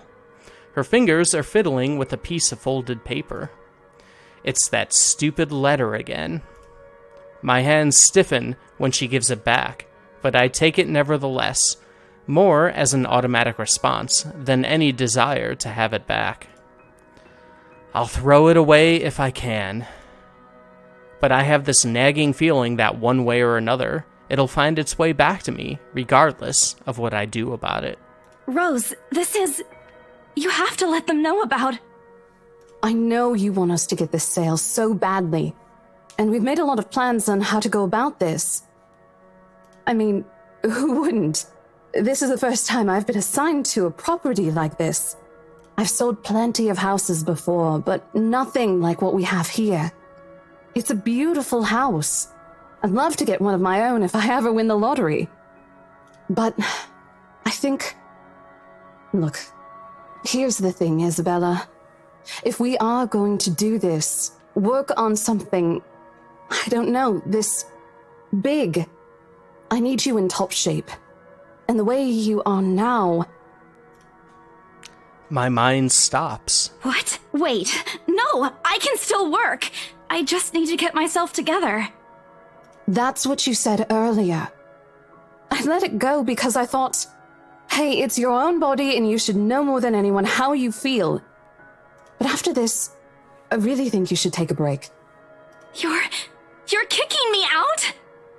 No, I'm not. Look, all I'm asking is for you to take a seat somewhere I can see you, and let me handle this for now. You're clearly not yourself, and I honestly could use some time not worrying when you'll fall over or not. The day's not even over, and I'm already feeling the stress. Have we suffered an injury of some kind? A little bit. So, when we had the fake ghost call to go up to the attic to find Rose here, and we had our scare with the bloody, skinless ghost lady, we booked it out of there and then fell down the grand staircase in the foyer and kind of bumped our head and passed out. And then that's when she and Miss McCullough, the interior designer, found us, and we were like, oh, we're fine. Clearly, we're not fine. Please, Humor me just this once. So, yeah, big bump on the old head. She clasps her hands together in front of her, eyes pleading for understanding. And I do understand. To some extent. That doesn't mean I'll feel any less awful. Whether at myself, at the unlucky turn the situation has taken, or for her, I don't really know. I promise I'll give you a full report of what happens after. I'll even let you take the lead tomorrow. Fine. Okay. I'll step aside for now. You're upset. A little, yeah, obviously. If it's any consolation, I won't tell the boss about today. You know how he is. Please don't. I don't want a repeat of the lecture I got during my first assignment. He called me a noob, and I don't even know what that means.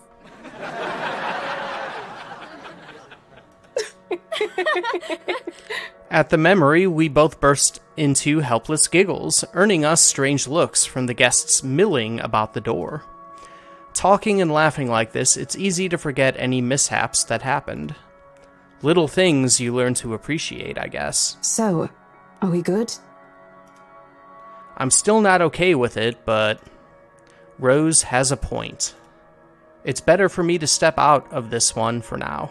I won't be able to help you anyways if I keep getting distracted like this. Maybe I'll just take a walk outside or something while I wait for you to wrap things up. Please, just stay put. I insist. I'm not an invalid, Rose. You clearly have not seen how you looked earlier. It's not that bad. Color hasn't even returned to your cheeks yet. Just stay here, all right? Don't even think of going anywhere. Let me finish what I'm doing here, and then I'll take you back to Luxembourg myself to have that minor bump checked. At least wait for me to call someone who'll fetch you, okay? She's gone before I can voice one word of complaint.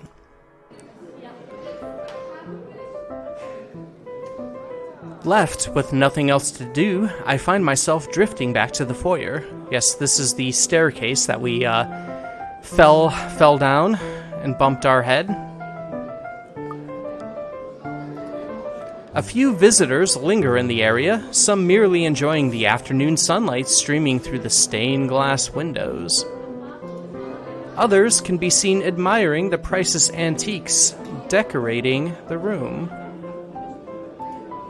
One group of elderlies gathered some ways across from me is occupied in a friendly banter about which one would cost more to buy. A little argument here, and occasional laughter and teasing there. I smile to myself. The conversation reminds me of what I've been missing these past few months. Rose is probably right. I do need a break. Maybe this afternoon's hangout will help. Oh yes, I guess we're hanging out with friends after this. Speaking of, I should call Ash. It's a few hours early from what I've told him, but he did ask for a call once I'm done. Look at this dork. Besides, I don't have a ride back. He offered, so I might as well take it. Or bribe him into giving me one. Not that he'll ever accept the latter, personal convictions and all. Honestly, if there's something I find admirable in him, despite his tendency to annoy the hell out of me, it's that. Well, whatever way works, a free ride is still a free ride. I guess, when did they stop that awful, policy of the,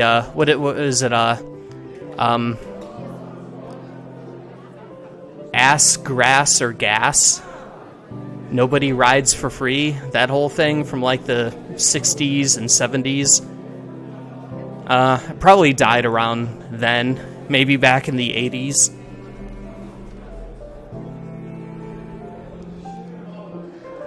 Ash looks like insufferable. Free ride is a free ride. There's Rose's offer too, but despite what she says, I know she'll be busy for the rest of the afternoon, especially without me assisting. Bothering her for a favor as small as this is the last thing I want to do right now. A couple of minutes and a few prayers asking for a decent signal later, the call finally connects, and... Shit! Sup, I'm Ash from Deluxe City. Baggers, watch out, can't beat me. Looking for trouble? Better not lie.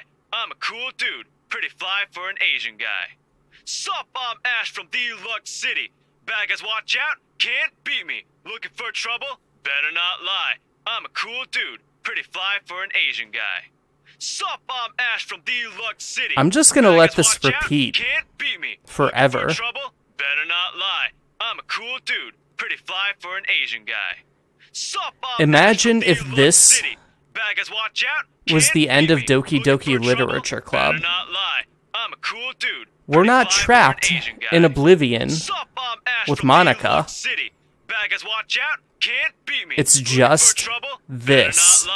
I'm a cool dude, pretty fly for an Asian guy. Over and over and over again. For trouble? For eternity. I'm a cool dude, pretty fly for an Asian guy. Sup, I'm Ash from Deluxe City. Baggers, watch out, can't beat me. Alright. Enough of that, Ash. What? Shit, how loud is this thing even? Sup, I'm Ash from Deluxe City. A sharp ringing fills the entire hall, disrupting the pleasant quiet that has settled. Soon enough, heads begin to turn in search of the source, mine included. My eyes dart around the small crowd before zeroing in on a lone figure crouched behind the same group of old people checking out the decors moments ago. He is facing away from me, fumbling with something in his hands. But I don't need to see his face to know whose back it is. Oh, I'd recognize that dumb parka anywhere. Without bothering to end the call, I marched towards him. After what happened today, I'm really not in the mood to deal with this. Of all the times to... Better not lie. I'm a cool dude, pretty fly for an Asian guy. Sup, Ashton Frey!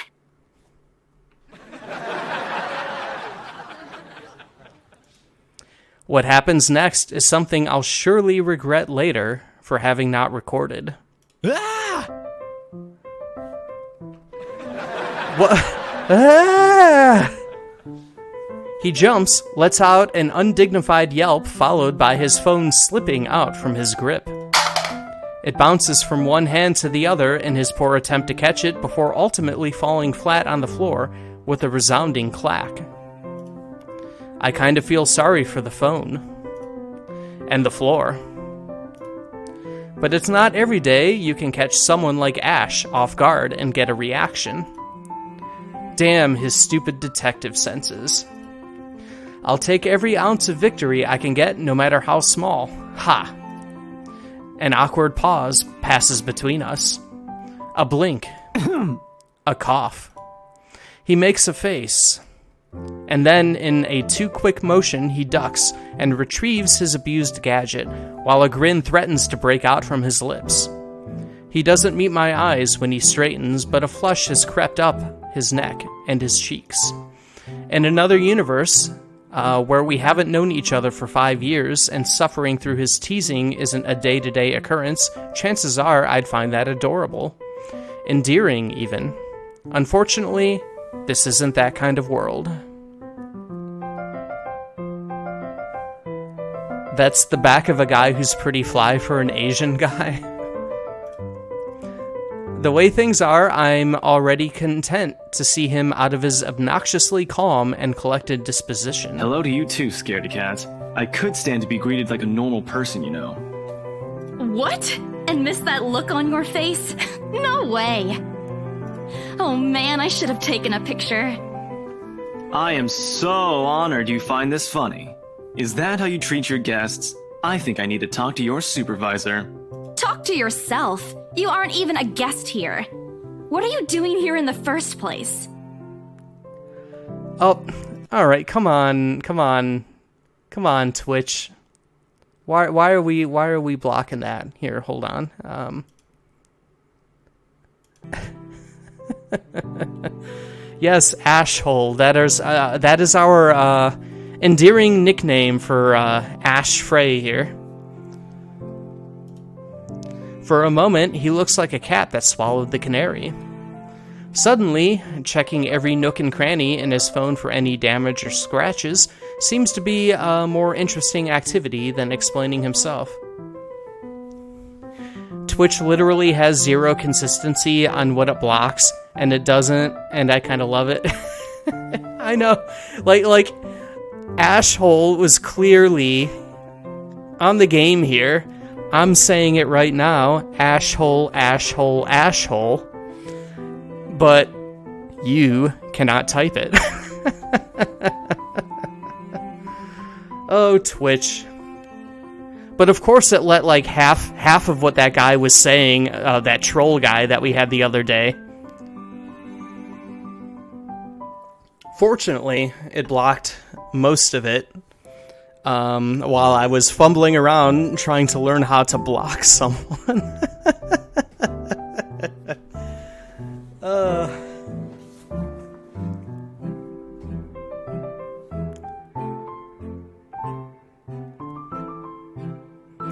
Oh yeah, that troll guy said a lot worse that did not go through there at the end before I finally figured out the correct way to block. But yeah, like, yeah, it's so inconsistent and weird what you can say. I don't know. I don't understand it. I'd say, like, maybe I could go into the settings and figure out how to loosen it up, but then again, that would probably also loosen it up for other trolls in the future, and I don't know if I want that.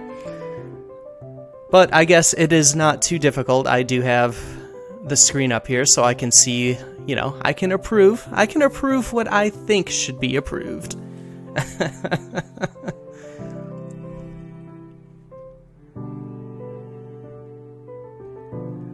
Yeah, whilst he was going, block me, brah. God. Why? Why? I don't understand, people. Why are you wasting your time? Let's see. Suddenly checking every nook and cranny in his phone for any damage or scratches seems to be more interesting activity than explaining himself. Ash? I could be looking to buy a house. A mansion? Yeah, why not? Did you see the view outside? It doesn't look haunted to me at all. He's messing with me. Ashton, I am not in the mood. What are you doing here? He chances a glimpse at some point behind me. The parlor? Curious, I follow his gaze, but before I can figure out what has caught his attention, he places a hand on my shoulder, and he turns me back to face him. I just finished working on something, so I dropped by. I still don't see how his work has anything to do with why he's here. At my confused look, he drops the hand resting on my arm, like he has touched something particularly hot, and casually rubs the back of his neck. And I said I'll see if I can pick you up. Turns out I can. Free time and all. So here I am. Figured you'd still be busy, and so I roamed around for a while. Oh, you should have mentioned that sooner. I was about to throw you out.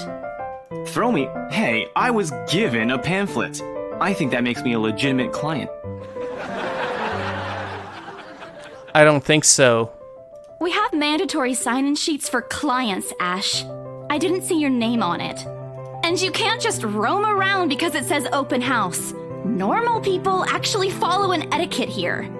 Right, okay. I think I'll just go ahead and... No, wait. I wasn't really going to throw you out. Rose said... Never mind. I was just about to leave anyway. Wait, what? Now? Something must have shown in my face because he pauses and gives me a long, hard stare. Sometimes I forget how easy reading people is for Ash, given how he often looks as if everything around him is a chore. I avoid his eyes, hoping he'll drop the subject and won't ask any more questions. The last thing I want is to tell him what happened. especially the part about the letter. In fact, he's the last person on Earth I'll ever think about telling it to, if I can help it. I mean, I think the skinless ghost lady was probably scarier than the letter. But show him the letter. Sure, he's a dependable guy. God knows how many times he helped me, even without me asking for it. But stuff like ghosts and the supernatural? He'll never believe those, even if he hears it from a friend. Except maybe if it's Becca. On a good day, the most harmless thing he'll do is give you an explanation why those things have no chance of ever being real. At worst, he's insufferable. He'll poke fun at you at every single chance he'll get. Ashhole. What did I ever do to him? He never does that to Becca or Zach. I can already imagine how things will go down the moment I spill a word of what I saw. Yes, I don't know if any of that was getting on mic there. Explosions are going off all around me. Explosions outside.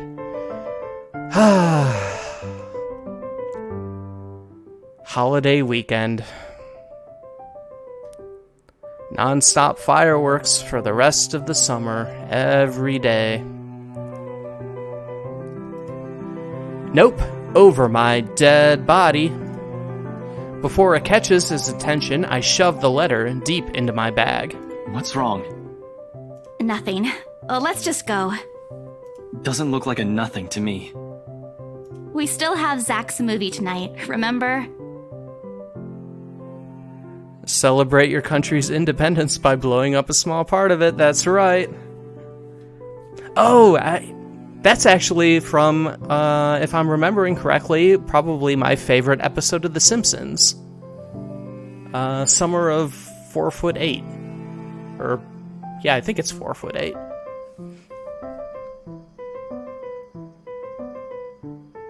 It's still early. And didn't you say your shift will end around 5 or 6? What about... Hey, Isabella, wait up! Oh, we're out of here. A rush of air greets me as soon as the main doors open. Not the usual autumn draft, but it's still a welcome change from the stifling atmosphere inside the mansion. Yep, from The Simpsons when they go to the beach house, like you know, whatever. Like you know, whatever. Yeah, that's somewhere 4'8" or 4'2", whatever. Might be 4'2". That's totally like a top tier episode for me. I love that episode. It's one where I secretly relate to Lisa, and it's also the rare Lisa episode, and it also has probably my favorite gag in Simpsons history, the dud. When Bart and Milhouse are playing that board game with Homer and Marge, that like dating game. You got the dud. Hey, it looks like you, Poindexter. Come on, defend yourself. I love that so much. It's so funny to me. Let's see. Ash's footsteps are quick behind me, the soles of his shoes thumping hard against the polished concrete in an awkward cadence as he rushes to catch up. He calls out once, twice. The mansion still looms in the background. Whispers calling me back.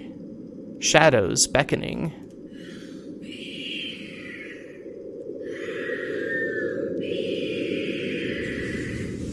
Help me. Help me. I don't look back.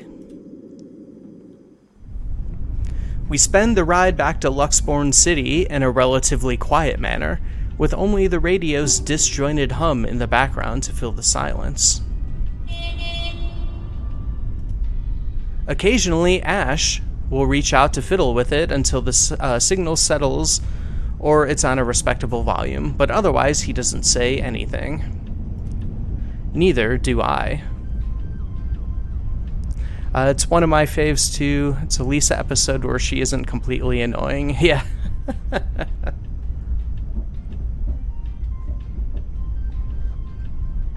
Yeah, it's a great one. Love that episode. However, if the furtive glances he's been sending my way are signs, I know there are things he's been itching to ask since we left the mansion. I keep my eyes trained on the passing scenery outside, in the small hope that my disinterest will dissuade him. Here. All of a sudden, he tosses something at me from a small compartment on his side. It hits me cleanly on the chin before I can make a move to catch it. The small package makes a soft landing on my lap instead. Sorry. The glare I send him wipes the smirk about to form cleanly off his face. He clears his throat, focusing his eyes on the road again. I swear he did that on purpose. Ignoring him, I flip the half-forgotten package on my lap. I won't say no to free food, but why are you giving away cereal bars? Alright, we got Yang's energy bar. Chocolate cereal.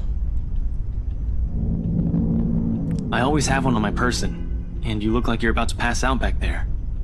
Have you eaten lunch yet? I don't even get a chance to deny it, because right on cue my stomach rumbles loudly, and an empty gnawing feeling in my belly becomes noticeable. No surprise there, I did skip breakfast and lunch so I could catch Becca while she was on break. I was hoping to get a small meal after. I guess with everything going on, I just forgot until Ash mentioned it. It's not like the hollow feeling's new to me, though. If anything, it's just one of the things I've gotten used to ignoring over the years growing up. A thanks, then I tear open the package and start nibbling on the edge of the bar. Apart from an acknowledging nod, Ash doesn't say anything after that small exchange. From that, I'm thankful. After getting an earful from both Becca and Rose, it's nice to be able to just sit down with someone who's not going to nag at you. How'd the open house go? The usual. We got a bigger crowd than normal because of the property's fame, but really, no different from the typical open house. On second thought, it actually looks like a fancy party more than an open house. I've never felt so underdressed in my life. Weren't you there? I wasn't really listening. I should have asked someone to kick you out. No, you won't. And what makes you so sure? One, ever since you got assigned to this property, you've been freaking out about it. Rebecca's words, not mine. She's been complaining to me about how you talked your ears off, by the way. Two, despite your initial qualms about the place, you still took the job. Which brings us to three. It's been months since you last settled a deal, and you're short on money right now since you're back to your instant noodle diet. How do you even know about the last one? Rebecca. Anyhow, you're hellbent on selling the mansion. Even if someone you know personally is in the tour group, you aren't going to just kick them out. Every single person who went on your open house is still a prospective client to you. Even me. He's not entirely wrong. Oh man, I walked right into that one, didn't I? I hate you. I really hate you right now. His answer is a small laugh, the kind that screams, "I'm right, I told you so." I hate it when he does that. I'll have you know that there's already someone who's extremely interested in this property. So even if you expressed any sort of interest in it, I don't think they'd be willing to let you have it. Too bad. Provided I didn't botch it with the rights. Ma'am Hannah, in particular, didn't look too pleased with what I did. I owe Rose a big apology. I hope she likes free donuts. You don't seem too happy about it. I am happy. Doesn't this look like a happy face to you? Really? And here I was thinking you found another one stuffed in the sofa. Or is it the wardrobe this time? He meant that as a joke, but how close it is to the truth made my blood run cold and my own heartbeat a heavy weight in my chest. All at once, the letter in my bag feels a whole lot heavier, burdened by my own guilt and apprehension. Yeah, well, things happened. Stuff the right couple might not be pleased about. No need to make a fuss about it. It's normal in the business. You made them angry? Not angry, just stuff happened. Like? Things. Did they do anything? Your clients, the rights, was it? I can't answer that. At least not without revealing everything that took place in the attic. Alright, change the subject or lie to him. I think we'll go with change the subject, probably. I mean, we clearly... I mean, we find Ashhole annoying, but we're clearly friends, you know.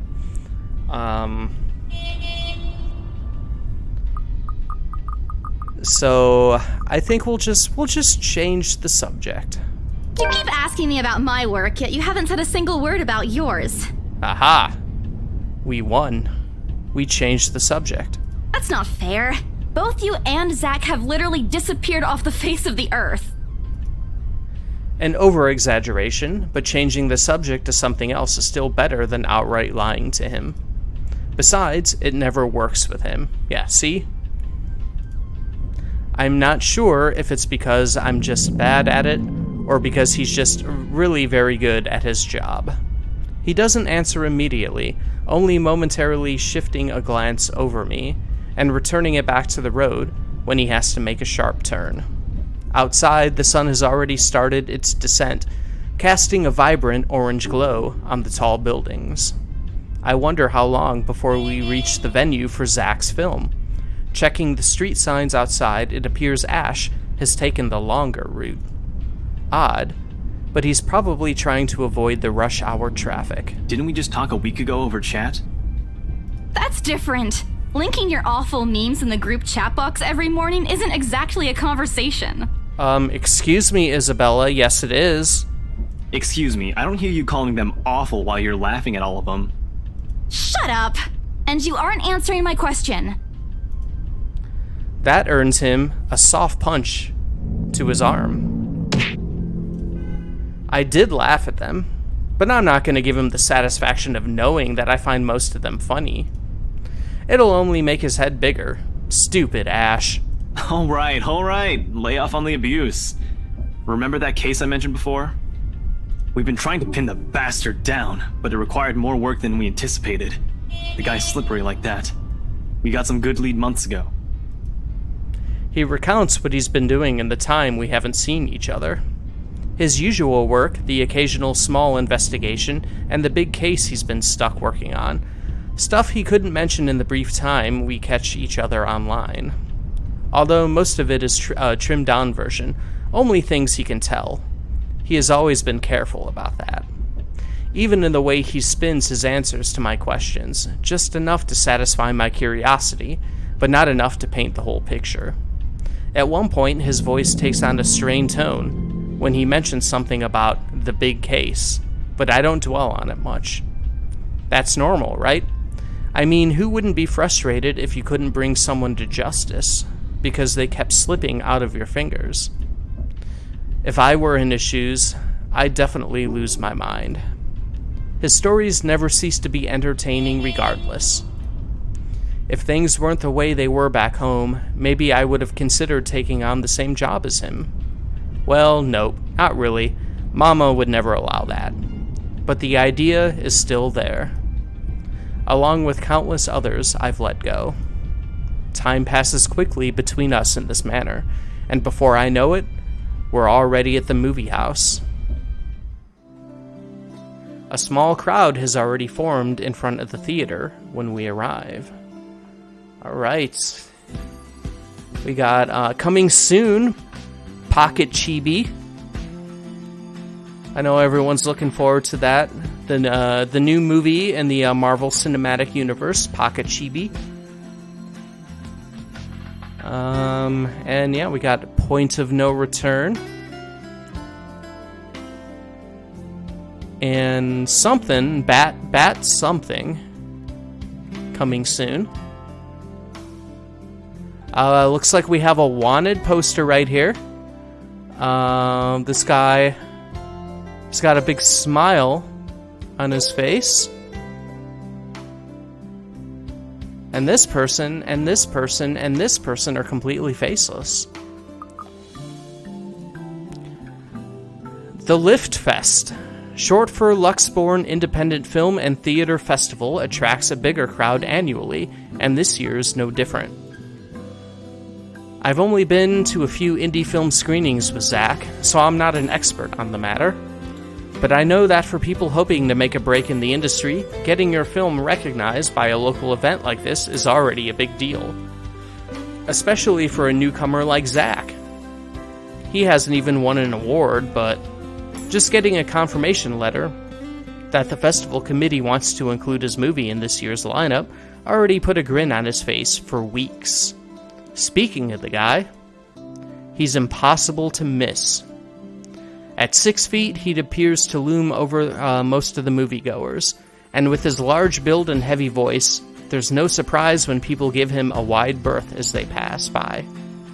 It's often easy to mistake him for someone intimidating at first glance. I did, back when I didn't know any better. Ash did too, I heard, once, early in their friendship. Oh, there's Zach! Hey, you guys! Long time no see! Zach's face lights up with a smile of his own. He moves towards us with careful steps, taking a significant effort to make himself smaller, so as to not bump or accidentally hit anyone. Typical Zach. As he nears, Ash casually raises his hand in greeting and... Sup, Z-Man, my main man. What's crack-a-lackin', my homie?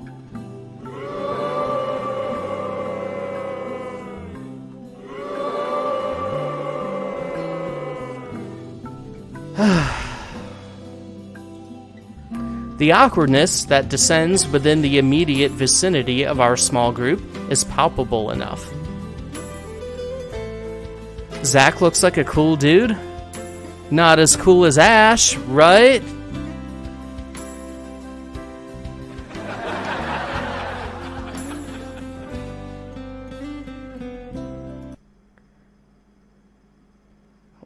Oh, there we go. Ash is an idiot around Zach. He sure is. Somewhere to our left, a girl giggles, and only then do I become aware of my mouth hanging open. I'm almost amazed how Ash can say that out loud with a straight face. Almost. Considering his track record, I could be used to it by now. Zach seems to be. Yo, stop trying to act black, Ashton. And you're the only one who calls me Z-Man. There's fondness underneath his exasperated tone. If this were any other person, he'd likely be offended, but years of friendship and familiarity have made those words harmless to the other's ears. Or at least enough for both to take it in stride. It's been a while, Zach. I hope you didn't get into trouble again. Not much to get into trouble lately without you, I'm afraid. I'll let you know if something comes up, though. Nah, I ended up with Chicken Down stuck on me last time I agreed. I'd really love at least this year to pass without some sort of accident happening again. Hey, I take offense to that. It wasn't that bad. You really have no idea. A beat passes, and then Zach laughs. Hey, I'm kidding! You know you can always count on me. It's a story only the two of them are privy to. Every now and then, Ash will enlist Zach's help on something. Becca and I never really found out what the real deal is with those adventures, as Ash calls it, and both are willing to tell, and both aren't willing to tell due to some unspoken agreement. She insists that if it's Ash, it's likely not something illegal or life-threatening. I tend to believe her on that. Sometimes. Ah, well, boys will be boys, I guess. I give Zach a small wave from behind Ash when his attention eventually turns to me. Bella! Huh? Rebecca's not with you. Is she still sick? A bit. But she's up and went to work this morning. You know she doesn't listen to anyone that's not Ash. Yes, she does. No, she doesn't. You're literally the only person she'll listen to when she's feeling stubborn. And it's true. They've known each other far longer than any of us in the group. Childhood friends and all. But don't worry, Zach. She's probably on her way here now. She promised she wouldn't miss your movie. Isabella! Oh, thank goodness! Speak of the devil. Without warning, a hand grabs me by the shoulder and turns me around. Becca, you're just in time. I have to lean back a little with the way her face is almost invading my personal space, but she places her hand on either side of my head to keep me still.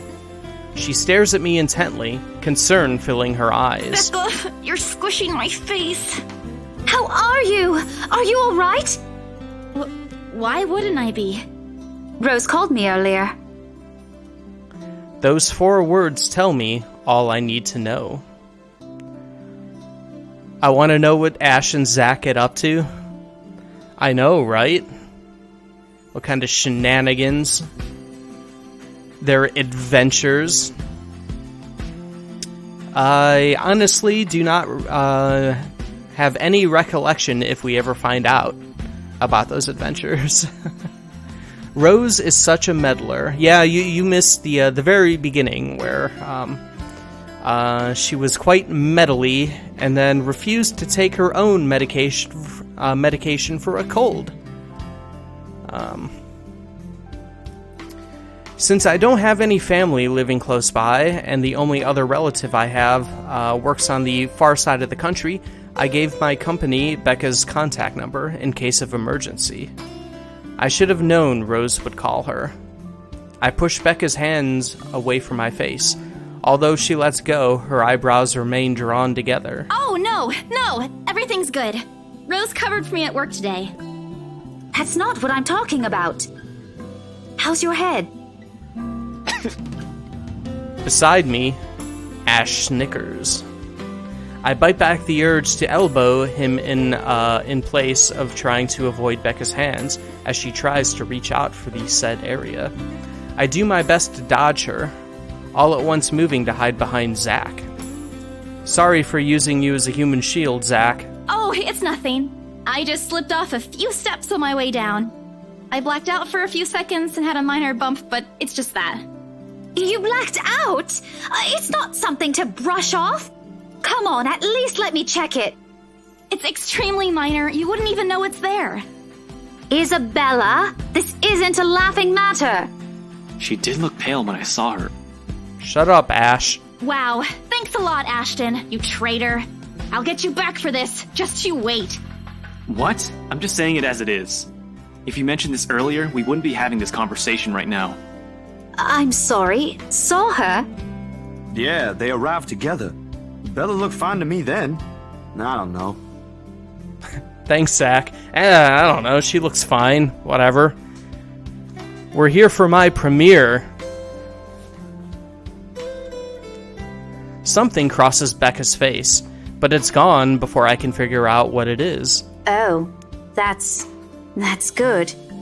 At least she didn't have to travel alone, right? At least. Good. See? I'm okay. I wouldn't be here if I wasn't. And I don't want to miss Zach's film. We can always watch it some other time. Sorry, Zachary. No, it's good. But you guys should really keep it down. We're starting to attract some attention. It's the premiere. The premiere's different. Right, Zach? I shoot him a pleading look. Zach's a sensible guy. He'll understand. Please understand. Not really. But Rebecca has a point. In the end, I think it's your call. Oh, for heaven's sake! Please, Becca. I really don't want to miss it. You're not missing it. We're just moving it on a different day so we can have a... Look, you guys. Ash's loud sigh unexpectedly cuts through the conversation. He's pinching the bridge of his nose as he speaks, something he usually does when he's getting impatient. If she says she's okay, then there's nothing we can do about it. It's not like we can stop her either. Besides, she's still acting like the same old Isabella to me, if she can still run around like that. Why are you taking her side? I'm not. But if she wants to watch Zach's movie with us, I'm not going to stop her. She's probably the one looking forward to it the most. Oh. Uh-oh. Okay, there we go. Ash, that's... You, of all people, should know... Tell you what, if I notice something amiss with her, I'll take her to the nearest hospital myself. Is that good enough for you? I already know the answer before Becca voices it out. When at last she releases a deep breath and nods, albeit with great reluctance, I immediately tackle her into a hug. Thanks, Becca! It's always been you with him, isn't it? Did you say something? Me? Nothing. Don't mind me. If you say so. Okay, guys, showtime's close, so I think I'm gonna get us some snacks. My treat. And then let's head inside. Free snacks. Oh, we are doing good on food today. We got that chocolate cereal bar from Ashton, and now we're getting free snacks at the movie theater. Take that, instant noodles. Anyone here has a smaller bill? I think I do. Hold on. I pull myself off from Becca to get my wallet for my bag, and... What's this? It's already in Ash's hands before I can even react. Behind him, Becca and Zach are both giving the piece of paper an intrigued look. No! Give it back! It's just a paper. I don't care! Give it! Looks ancient, too. Why do you keep this around? I try to reach for it, but he holds the paper way above his head. I've never been particularly sensitive about my own height, but right now I really wish I had that advantage over him. Don't open it! What's the big deal? It's not like it's a love letter. I don't see any reason to... Hold on a second. This is, isn't it? Even if it is, it's not for you. Okay, now I'm curious. I'm telling you, it's nothing like that. It's... Hell yeah, movie snacks are the best. They are. Although I have not been able to eat popcorn since I was about, I guess, 13. Which is a shame, but it's been decades since then, and I've gotten over missing it long ago. But there's plenty of other food for me to enjoy. Usually it's candy. I do like to have myself a movie theater Mike and Ike's while watching something. I don't often get anything more fancy than that. Like I know, well, like some art house theaters have like more like actual like full meals. And I've noticed that when I've gone back to the theater, in these pandemic times recently, that they've kind of expanded into regular theaters. Not any kind of like 5-star dining or anything, but actually, more substantial food. I just kind of stick to the candy though, because usually, I'll hit like a restaurant or do some takeout beforehand. Anyways, so it's kind of like a little movie theater dessert anyways. Why can't I eat popcorn? I have a little condition known as Crohn's disease, and popcorn has stuff in it that I can't really digest. And it's similar to any kind of like nut or seed, where I can't really digest it, and I get a lot of abdominal pain, and it can get kind of like stuck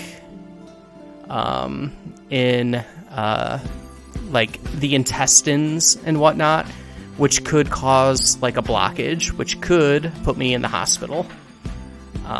So I just avoid it.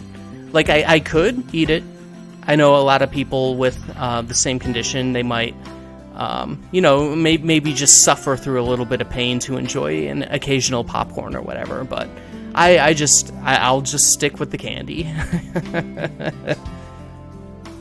Yeah, it sucks, but it's fine. It's been such a long time since I've stopped eating it that it's not even really a thought when I go to the theater, I can smell it, and the smell is nice, but it's not something that I even like crave anymore. So all good.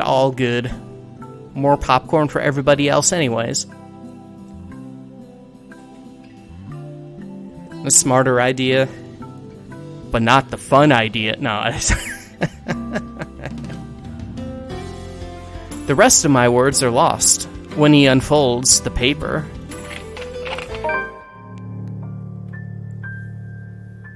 I can't breathe. My heart feels stuck in my throat, pounding, threatening to burst out. Vaguely, I note how my hands are trembling at my sides. Clasping them together doesn't do any good. They are still shaking, but I hang on to them regardless.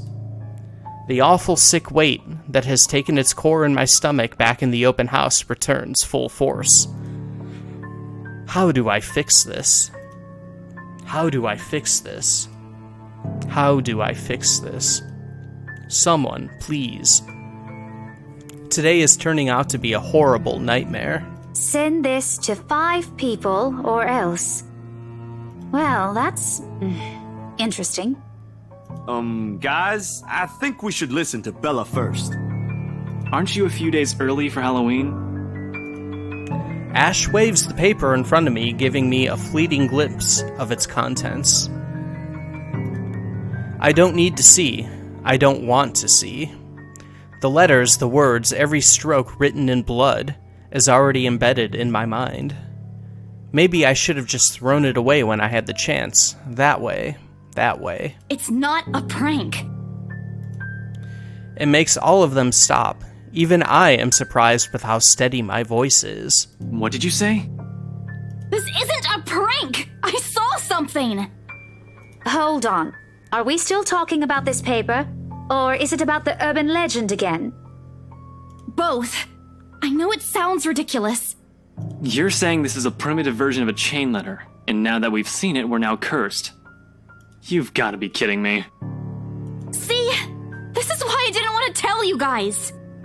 Isabella, aren't you taking this a bit too far? It's not a joke! Will you guys listen to me first? I saw something in the house earlier. It stood right in front of me. If I hadn't gotten away, that thing might have... Right. And in broad daylight, Isabella. Even someone gullible would find the logic in that screwed up. There's also no way in hell that this supernatural shit is true. But it's real! What do you think I saw? A hallucination? A delusion? Didn't you say you fell down some stairs? So maybe Rebecca's right. It happened after, when I was trying to get away. I almost got stuck in the same room with that thing. We're all in danger. I thought you were my friends. Why don't you believe me? We are, and you know that. But this thing and that thing has got nothing to do with the other. When Rose called earlier, I thought she's just exaggerating. But based on what I'm seeing right now, maybe it's better if we really postpone this for now. Don't bother. Without another word, I snatch the letter out of Ash's hand and stuff it back in my bag with more force than necessary. I like Zach's stance of like, oh shit. What the hell's going on here? I'm tired. I got cursed, saw a ghost, probably lost a sale, got kicked out of the open house I'm supposed to be hosting, my own friends won't believe me, and all of them think I'm crazy. To top it all off, there's a dull ache in the back of my head begging for a little attention. I can't afford to give it right now. Honestly, there's only so much a person can take within a single day. I just want to go home, curl up in my bed, and never think about today. But before I can take a single step away from the group... Guys! Zach rarely ever raises his voice, even when there's a point he wants to drive home, and hearing him take that tone completely throws me off. Even Ash and Becca. Whatever harsh words yet to come out from the argument immediately die on our tongues. Why don't we all calm down first? I'm sure Isabella has her reasons too. No need to be hard on her. And hey, ain't this supposed to be a happy get-together? We haven't seen each other for months. I'd really love to know what y'all have been up to. I only ever get to talk to Bella over chat. Please. He has a point. Ash, for all of his attempts to look cool and distant, has also been looking forward to this. He even took the time to call this morning for a reminder. He never does that. Becca, too. I'm pretty sure that's another reason why she got out of bed today. Yet, despite Zach's attempt to lighten things up, or Ash's and Becca's acquiescing gestures, the tightness in my chest remains. I should have just kept it to myself, or at least went with the idea that it's a prank. If I did, things might not have turned out the way they had. No sour moods, no bad vibes. Careless, so careless. Maybe leaving is the better decision for all of us. Stay for the movie or go home? Well, we aren't. We have showed the 5 people by now, right? Oh no! You're all cursed. I mean, like, yeah, we got a little bit of a headache, I guess, but I think, well, I guess I can't say what I think we would all do, because we don't usually end up being confronted by creepy skinless ghosts and find bloody chain letters cursing us. But aside from that, I mean, I think everybody would, you know, you tough it out. Like, you haven't seen your friends in a long time. You've been looking forward to this. You want to stay for the movie. We want to support Zach. We want to hang out with our buddies. I think we'll stay for the movie. Any other day, I'd excuse myself and go straight home. But this is something special to Zach, something he works so hard to bring to life. I should know better. I might be having a bad day, but being with the few people I care for far outweighs the idea of spending the rest of the day throwing a tantrum alone in my room. And what if the thing in the attic follows me home? I don't want to be left with my thoughts either. I can still see it whenever I close my eyes. And maybe, if I stay, let our heads cool down first before telling them what happened, they'll listen to me? There's nothing you can't solve with a calm head. One step at a time, Isabella. That's what Mama used to tell me. Besides, I don't have the heart to ditch Zach. A smile is back on my face when I look back at them. If we keep arguing here, we're going to miss the first few minutes. All right, that's the Isabella I know. Hell yeah. Let's party. Oh, good. I thought for sure you were going to cry. This time, I really do send an elbow straight to his stomach. Stupid Ash. Being vertically challenged has its perks too. What was that for?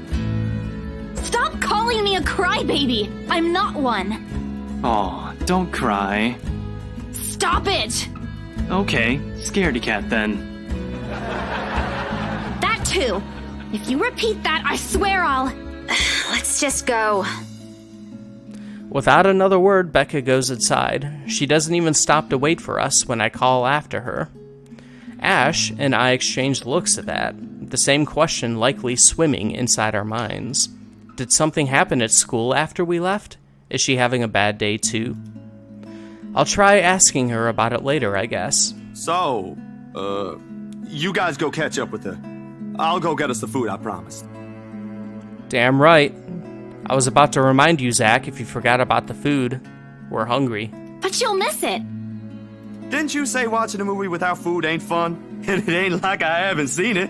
I made it, remember? I'll be in there soon. One friendly tap on my shoulder, and then he's gone. A few moviegoers are still milling about. Some are still waiting in lines for tickets, but otherwise, most of the crowd are already inside. There's nothing much for us to do here now. Not a word of protest comes from me when Ash gestures for the two of us to head inside. And then? Are you sure it wasn't one of the cleaning crews? Absolutely sure. Somehow, halfway through the movie, the conversation steered towards what happened in the mansion. To be fair, Zach was the one who brought it up again. In his own movie's premiere. Now, the film's just serving as a background noise, while we're speaking in hushed tones, careful not to disturb anyone inside the small hall. Well, except for Ash. I just hope we don't end up arguing about it again. We'd get kicked out for sure. Though, with how loud Ash's voice is, we'll probably get thrown out way before any argument happens. Only Becca still remains engrossed in the movie, completely ignoring us. She's been quiet the whole evening, speaking only when referred to.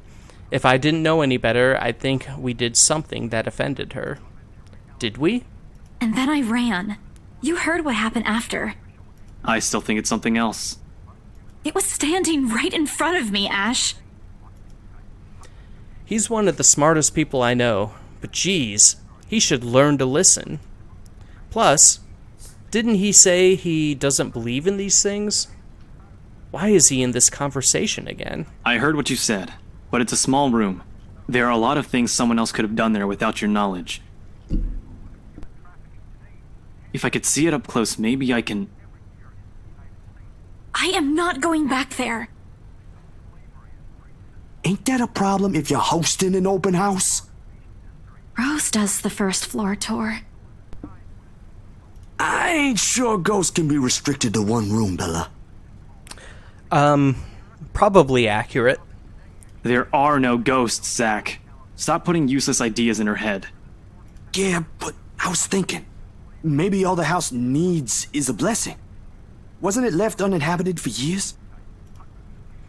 Oh, the house did change hands over the years, from one distant relative of the Ermengardes to another.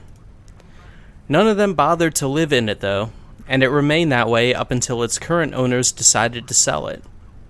Why didn't I think of that? I didn't peg you as the religious type, Zach. Nothing like that, Ash. Who knows, though? It might bring something positive to the place. That's not a bad idea. I just don't know where I could find someone.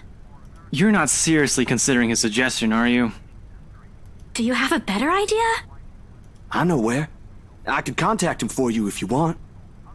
You do that? Or we can find you a psychologist instead.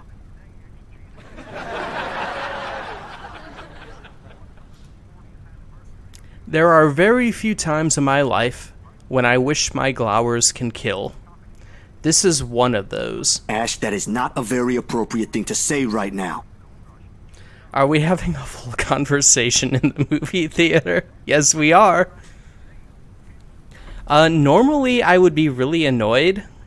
But like if like a group of friends were actually having like a ghost experience / haunted house real life kind of story they were sharing, I'd probably want to join the group. Like, hey, you guys don't know me, but can we be friends? I want to hang out and listen to this.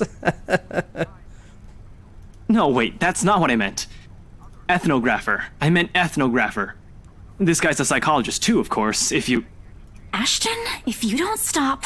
Rebecca knows the guy I'm talking about too. She can vouch for him. Becca tears her eyes away from the screen at the mention of her name. Huh? What? Oh, are you talking about Professor Andrew?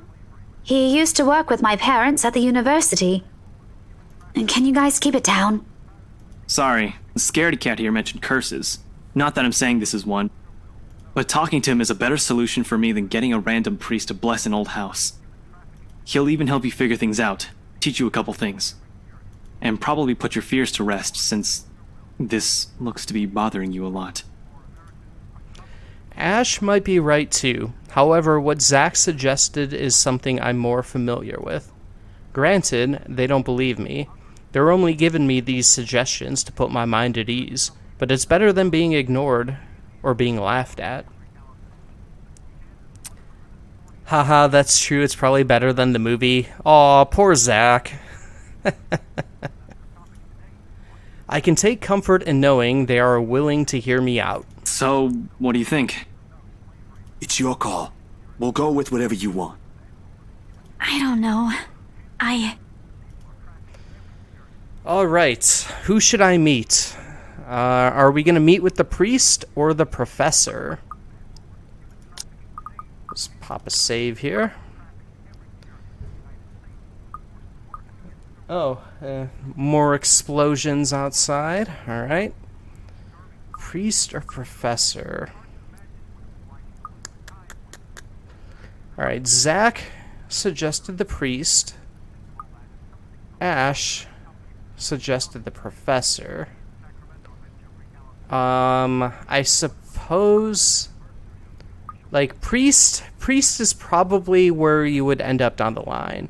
Like, maybe you would start with, like, a professor first, and then when things get worse and the professor can't do anything and is either scared and runs off or is murdered by the house, then you'd go with the priest.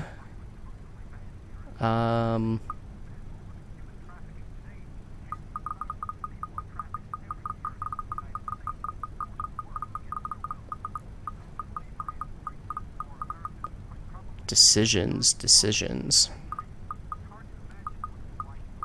And once again, I have no recollection of what happens, and I honestly don't even remember what I picked in my initial playthrough. It's been too long. Maybe we'll go with the professor. Just start there. I'm thinking bringing a priest in also might not be good for selling the house. Might end up,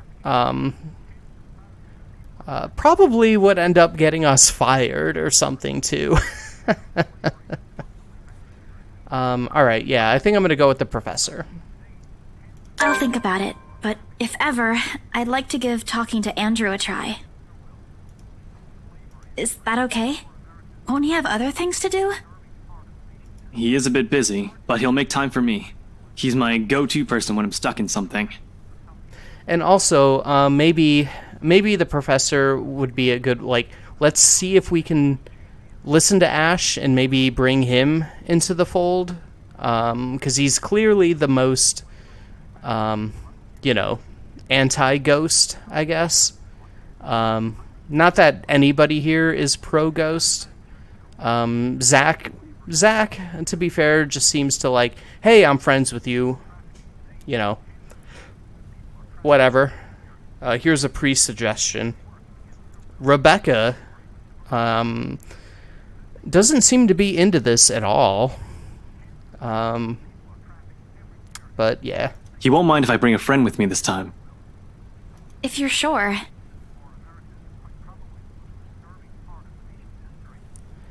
Someone talking about ghosts. Hey, Mosquito, how's it going? I guess that settles it then. Guys, I said keep it down. You keep insisting that we still watch it. You're not even paying attention yourselves. Hey, Becca, we're talking about ghosts and ancient chain letter curses. It ain't a big deal, Rebecca. I'm the one who broached the subject in the first place. It's still your film, Zachary. A good film, mind you. You worked hard on this. I'm doing very okay. How about you? I guess I'm doing also very okay. Yeah, I'm doing good. I'm doing good. I got 2 more days off of work, so that'll be nice. But sadly, Tuesday will be here quicker than I want, as usually happens when you have days off. The least we could do is watch it with you. And that's what you're all doing. I really appreciate all of you making time for this. Sorry, Becca. We'll stop now. I throw her an apologetic look, even if Ash is the only one she would be reprimanding, but her attention is already back on the screen. She's ignoring us again. When Becca's acting this way, there's a big chance something's nagging at her. We really need to talk. We all fall into a comfortable silence after, the kind only you can share with people you're most at ease with. For the first time today, the letter lays forgotten in my bag, if only for a few hours. Night has fallen by the time we exit the movie house. Despite the late hour, the streets are still bustling full of people, those about to head home, those set to meet someone, even those simply wandering about. Walking in this area of unfamiliar souls, it strikes me how easy it is for one to get lost in a city as nondescript as Luxborn. I was afraid too, at one point back when I was new and had just set foot in this place. Now, with familiar faces walking with me, it feels a little like home. Zach and Ash bid us goodbye shortly before Becca and I crossed to the other side of the street. The former claiming he's got a few freelance jobs to take care of before the day ends. And Ash? Who knows? He never tells. Sometimes he'll just randomly appear at your doorstep looking for a place to crash. He does that to Zach a lot, much to the latter's frustration. But he's a busy guy too, in spite of the laid-back air he gives off.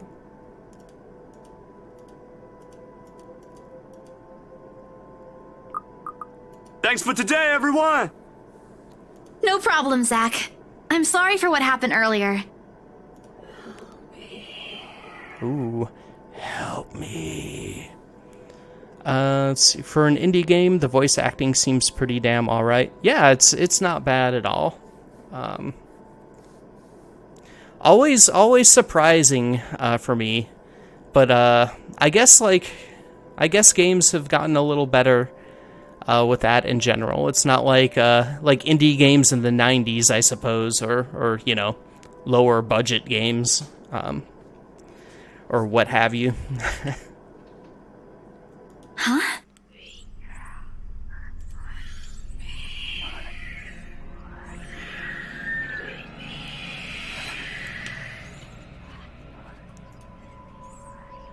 Help me, help me.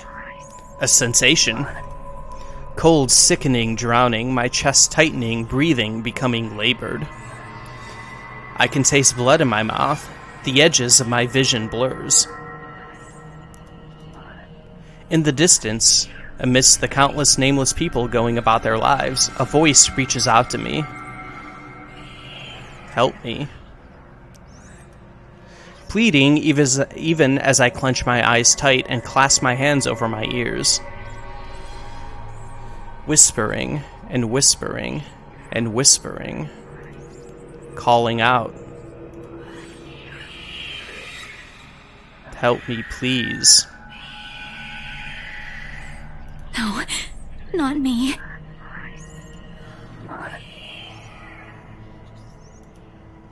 Somebody. Isabella? Earth to Isabella? At her voice, the whole world suddenly snaps back into place, the murmurs gone. When I open my eyes, Becca raises an eyebrow at me in question. Weren't you listening? Are you coming with me? Oh, yeah. Just... okay. Sorry, I spaced out. You always do that. I follow her without complaint, but not before sneaking a glance to the far end of the street. Where the voice came from, where another set of eyes might be staring at me. Nothing. There are only Zach and Ash watching over us as we head back to where Becca parked her car. If I'm expecting to see something or someone there, I try not to let it show, try not to think of the tiny pinpricks of fear crawling at the pit of my stomach. See you guys some other time. See ya, Zach. Yeah, see ya. Another glance, and with a final wave, we go off our own ways. I don't know what I saw. I don't know what I heard. I don't want to know. And if this is what would help me sleep tonight, what would give back that normalcy in my life, then so be it. October 22nd, Saturday. The darkness closes around me, grasping, pulling, engulfing me. The ground caves in, and without warning, I'm falling. My eyes snap open, For an instant, it doesn't immediately register where I am.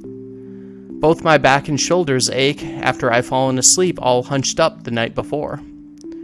Drenched in sweat, the nest of pillows I often keep around me feels more suffocating than comforting. I let my eyes adjust to the bright morning light streaming through my window and allow my breathing to slow down before untangling myself from the pile. I haven't had a single dream since coming to Luxborn, or at least none I can recall having. It's a shame because they used to be so vivid. Not the crazy vivid, but the more pleasant kind I'll tell my siblings about. Maybe it's just the stress of living alone? The knowledge that I'll always wake up in an empty apartment with no one to tell stories to. What time is it? According to this clock, it's 5 o'clock. Habit forces me to look over at the clock, even with the soreness weighing heavily on my shoulders, and the compulsion to never leave my bed for the day. ... In a heartbeat, I'm up. Oh man, of all the times to oversleep! Towel? Towel? Where's my towel? Admittedly, it's a weekend, as an unspoken rule that entitles me to extra hours of sleep. But if Rose didn't kill me yesterday, she sure as hell will now. And right after what happened. Oh Lord, one box of donuts as peace offering won't be enough the second time around. Grabbing my towel, I'm already a few short steps away from the bathroom when a muffled ringing breaks out from my bag. That's one messy table. Yeah. She likes her noodles, her instant noodles. I also like the empty cup with straw hanging out under the bed.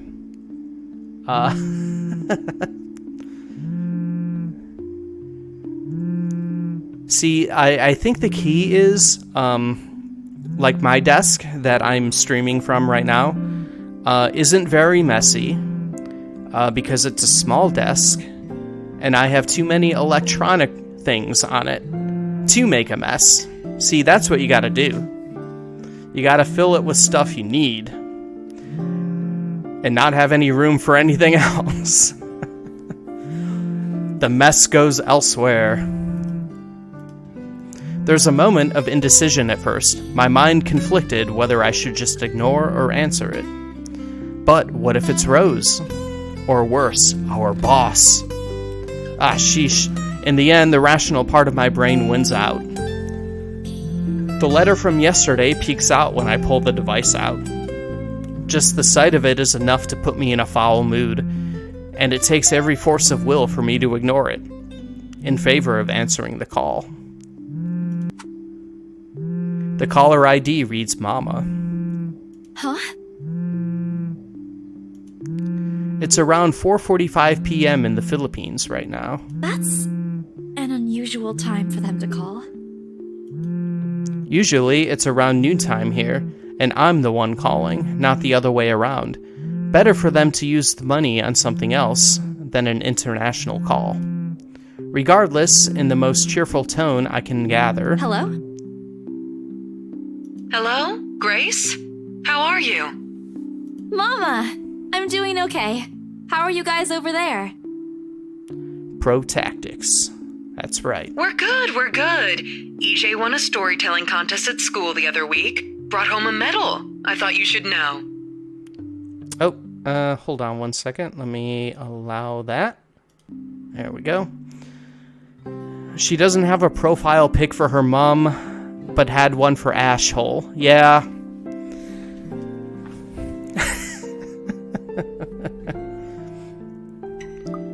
Yep. Yeah, well, you know. That's too much work.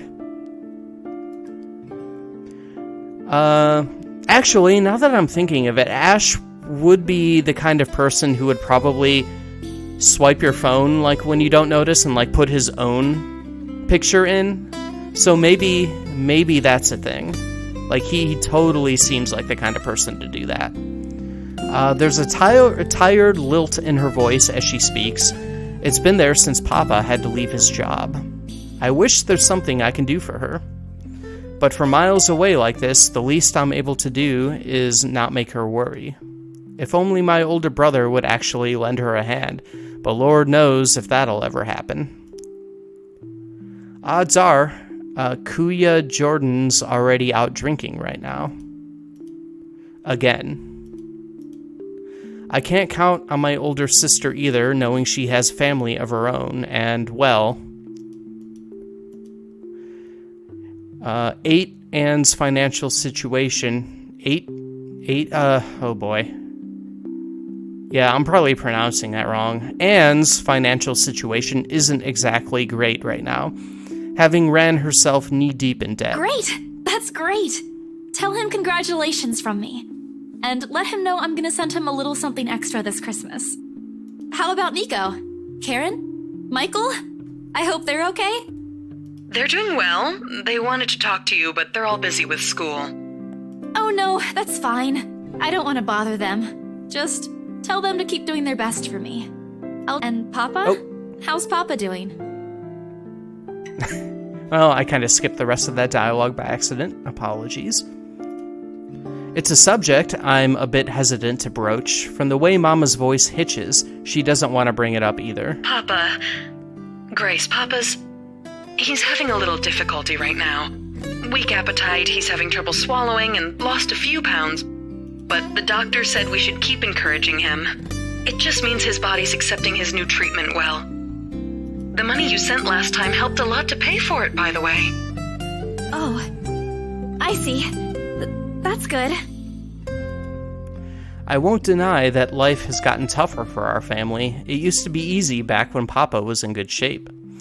But ever since he was diagnosed with a sickness 5 years ago, he had been unable to provide for us. Now the burden of feeding 8 mouths and settling Papa's bills all rest on my shoulders. Although Mama makes a little, accepting sewing and laundry jobs in our neighborhood, it's scarcely enough to cover the costs of day-to-day living, let alone the bloating hospital bills. We can't even expect help from our own government, because the health insurance there barely covers anything. I'm sure he'll get better soon. Is he well enough to talk? Do you think I'll be able to speak to him, Ma? Silence. I start to think the call got cut until... Listen, Grace. Maybe it's better if we transfer Papa to a different hospital. Somewhere cheaper? What? Why? Did something happen? Is it the deposit issue again? Give me the hospital's number. I'll talk to them. No, it's nothing bad. The service here is good. Too good. Even the doctors. But I'm worried you're working yourself to the ground because of it. Mama, we've been through this before. I want the best for Papa. And don't worry about the bills or the medicine, or me for that matter. I can handle myself. Everything's going well here. In fact, we're about to close a large sale. That's right. Selling the haunted mansion. Hopefully. If not, then I'll find another way. She doesn't need to know that. Sorry, Mama. You taught me not to lie, yet look at what I'm doing. I'll have money to send over soon to cover the rest of Papa's treatment. And there's more than enough for Karen, Nico, Michael, and EJ's school tuition, too. Thank you so much, dear. I appreciate it. We all do. But I just wish you'd come home to us soon. Ah.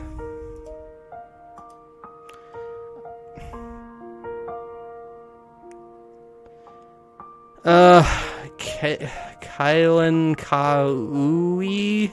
I don't know how to say that. When are you coming home?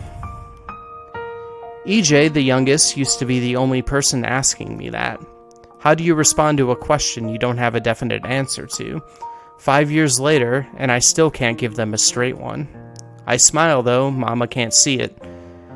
I fight to keep my lips from quivering, my voice from shaking. She's got enough on her plate as it is, no need to weigh her down with unnecessary concerns. Promise me you'll be there to welcome me when I do, okay? Of course. I'm sorry, Grace. I need to take this for a while. There's a small commotion on the other end, the sound of gates opening. The voice of a child, EJ, talking excitedly about his day at school, the tapping of feet on the floorboards as he runs. It's been years since I went home, but I can't picture the whole scene but I can still picture the whole scene in my mind. How tall is he now? Are the neighborhood kids bullying him now that I'm not around? Did Mama rearrange the furniture in the living room again? What are they having for dinner today? I miss them.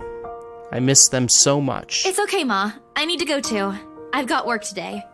I'll call again soon, alright? On a Saturday? Oh, never mind. Take care of yourself, dear. I love you. I love you. Bye. It ends with a soft click, leaving half-truths and empty promises hanging in the air. Closing my eyes for a moment, I take a deep breath and shake away the thoughts beginning to swim inside my head. It's pointless to mull over these things right now. Okay, Isabella. Time to get that mansion sold. Yeah, we're gonna do it. Unfortunately, before I can take a single step away from my phone, it rings again. No doubt Mama forgot to say something. Mama? Did you forget anything? Excuse you? I'm too young to be your mom. Are you still sleeping? Uh-oh. Hold on, never mind that. Get yourself in the office. Hurry! Office? What about the open house? Oh no. Is it Sir John? Did he hear about yesterday? Am I in trouble? Oh god, oh god, oh god! I'm gonna get yelled at, aren't I? What do? I'll buy you an extra box of donuts if... No, it's nothing like that. Will you calm down? Get yourself here, alright? I'll tell you everything then. There's the telltale din of several feet shuffling against a wooden flooring, and an indistinct yelling in the background before Rose cuts the connection. British. Yep. That isn't in any way comforting, but it's enough reason for me to hastily discard my phone and finish my shower in record time. I make it to our office within 20 minutes of leaving my apartment, completely disheveled and out of breath. A feat if I take into account my usual travel time. Routine clamor common to Briar Realty Corporation's Luxbourne office greets me as soon as my foot crosses the threshold. Papers rustling, telephones ringing at sporadic intervals, agents talking at varying volumes, staff moving about, and... Where the hell is he? Where are my employees? Where the hell is everyone? It's Saturday. Where the hell are my employees?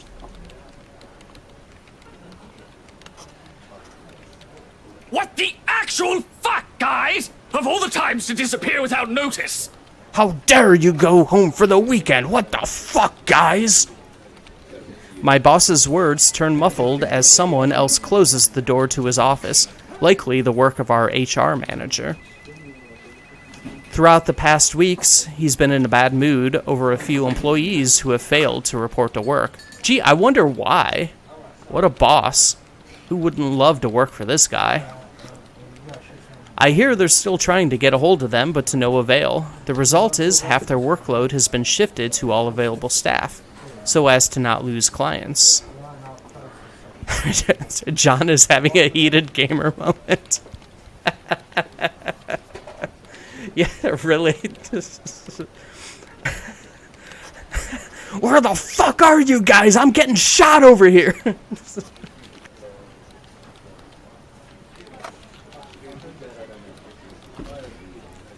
Not that I mind the extra work. If anything, it means I'll have more to send to my family back home. Although the rumors of a branch closure circulating because of this is indeed a bit worrisome. My bag barely touches the top of my table when Rose pulls me aside. Here, I need you to help me with these papers. If you could also get these signed and photocopied before lunch today, that would be great. One after another, she thrusts a bunch of paperwork in my hands without explanation. John is this close to calling someone... yeah. Oh my god. You don't need that, John. John over here is trying to get me banned from Twitch. It's Phantasmagoria all over again, but, well, with less nudity. John, put your pants back on, please. This is too hot for Twitch. A page flutters away from the top of the pile, and I lean down to pick it up, my eyes scanning the top of the page as I straighten. A purchase and sale agreement.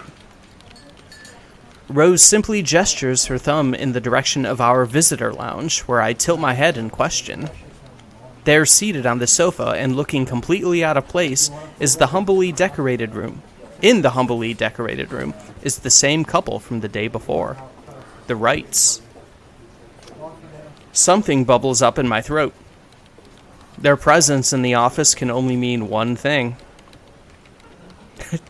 John, there are children watching. Oh, God. HR tried to shut the door, but John cannot be stopped. They're buying it? We got a deal? She swats at my hand, tugging her sleeve, although her eyes are alight with something akin to joy.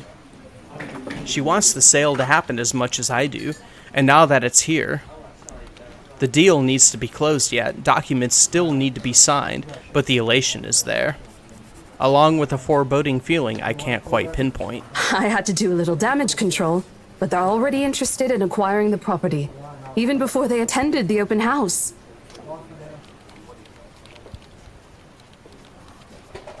I mean, isn't it obvious? They already hired an interior designer. I've never seen a buyer as aggressive as Madam Wright. She didn't even try to negotiate a lower rate. Why do all the weird characters' names start with J-O? John, Joe Davis, Joseph Mengele, I guess. Well, that's less weird and more monster. Then again, Joe Davis is also a monster. And John is a monster. John, please put those pants back on. One at a time, Rose. I can't process everything you're saying at once. What do you mean?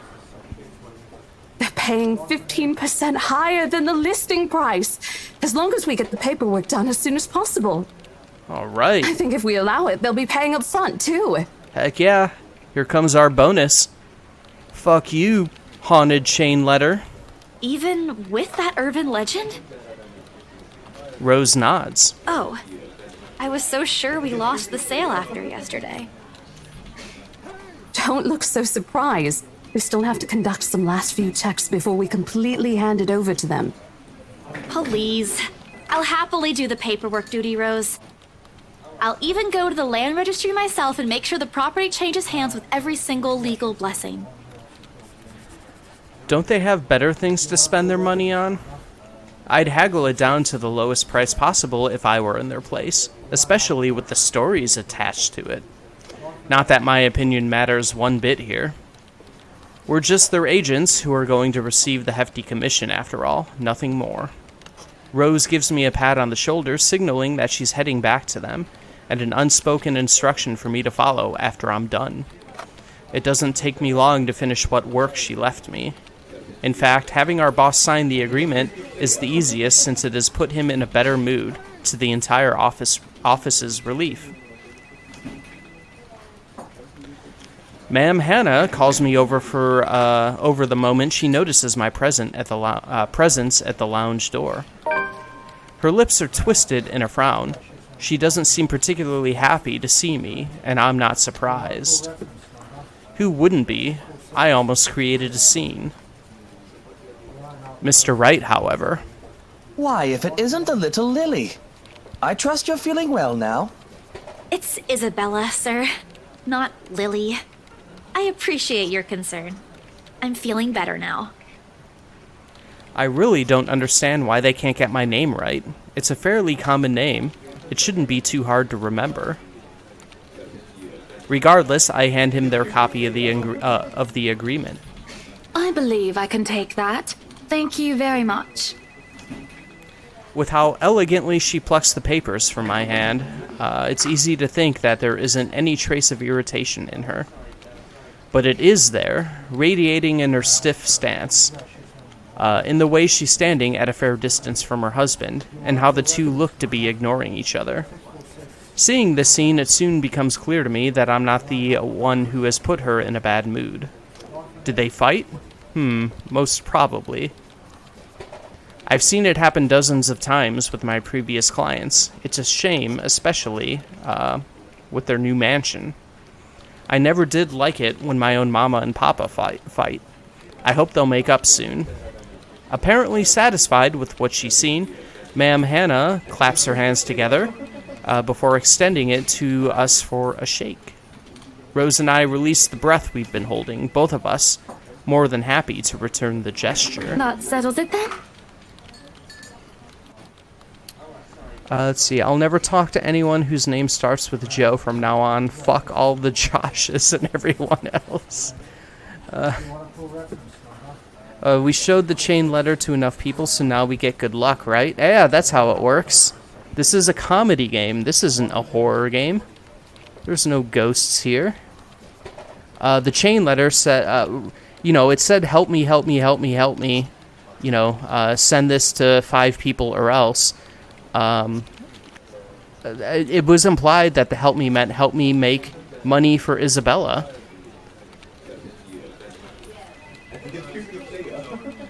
It has put him in a better mood. Where the fuck is everyone?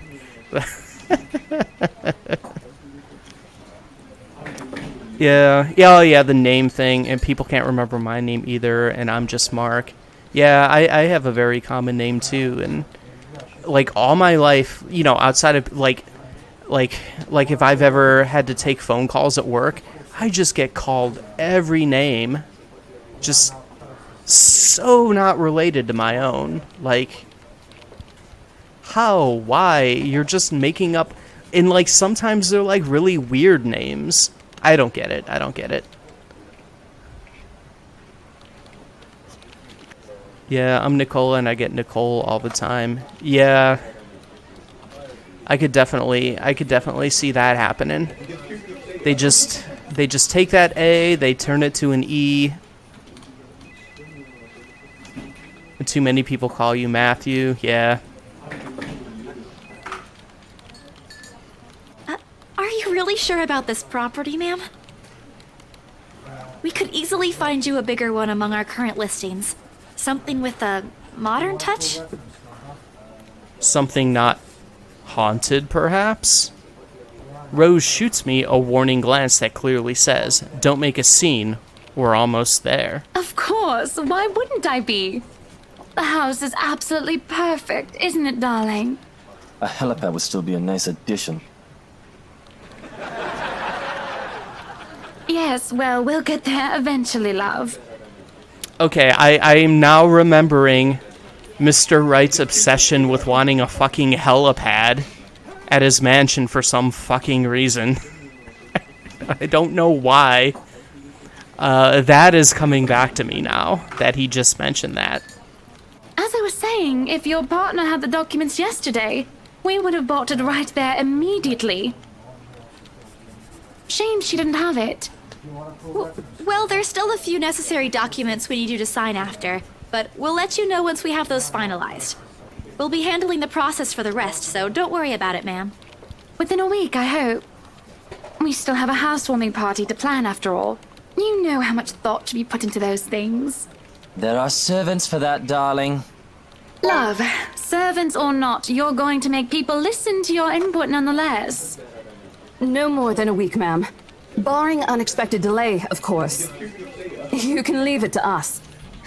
Excellent. Well then, I'll leave you two to it. It's been a pleasure doing business with you. Oh, and before we forget...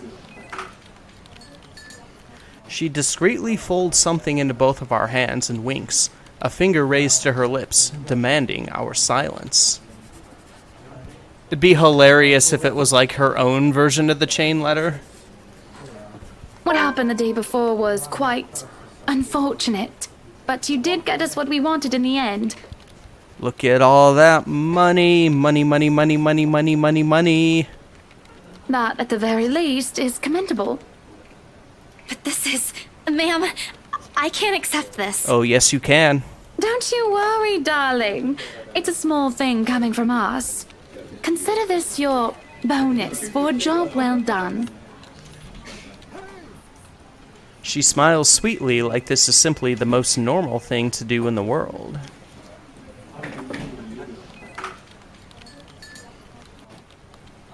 Bigger than enormous mansion. I love ghost roommates, yeah.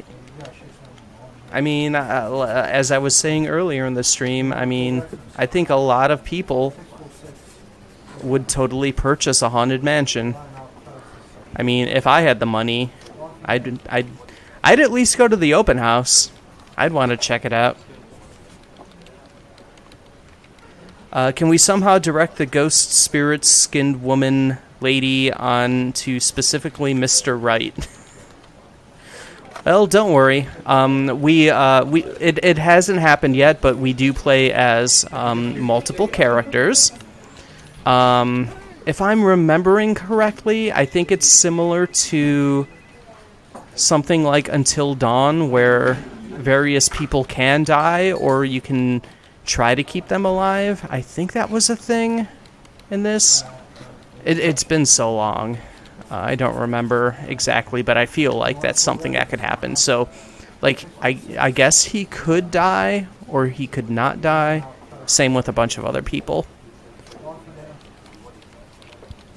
If I lived with Ghost, I'd at least try to befriend them somehow. Hit them up, maybe. A bit of small talk every now and then. Yeah, you know, same, for sure. I mean... I definitely wouldn't want to be antagonistic. You know, if they wanted my help, or whatever, I'd try to help them. And yeah, it'd be fun just to have a bit of small, you know, you're watching, I don't know, fucking Hell's Kitchen or Cutthroat Kitchen. You got your ghost buddy there. You're telling them about that food they can't eat anymore. You're just having a good time.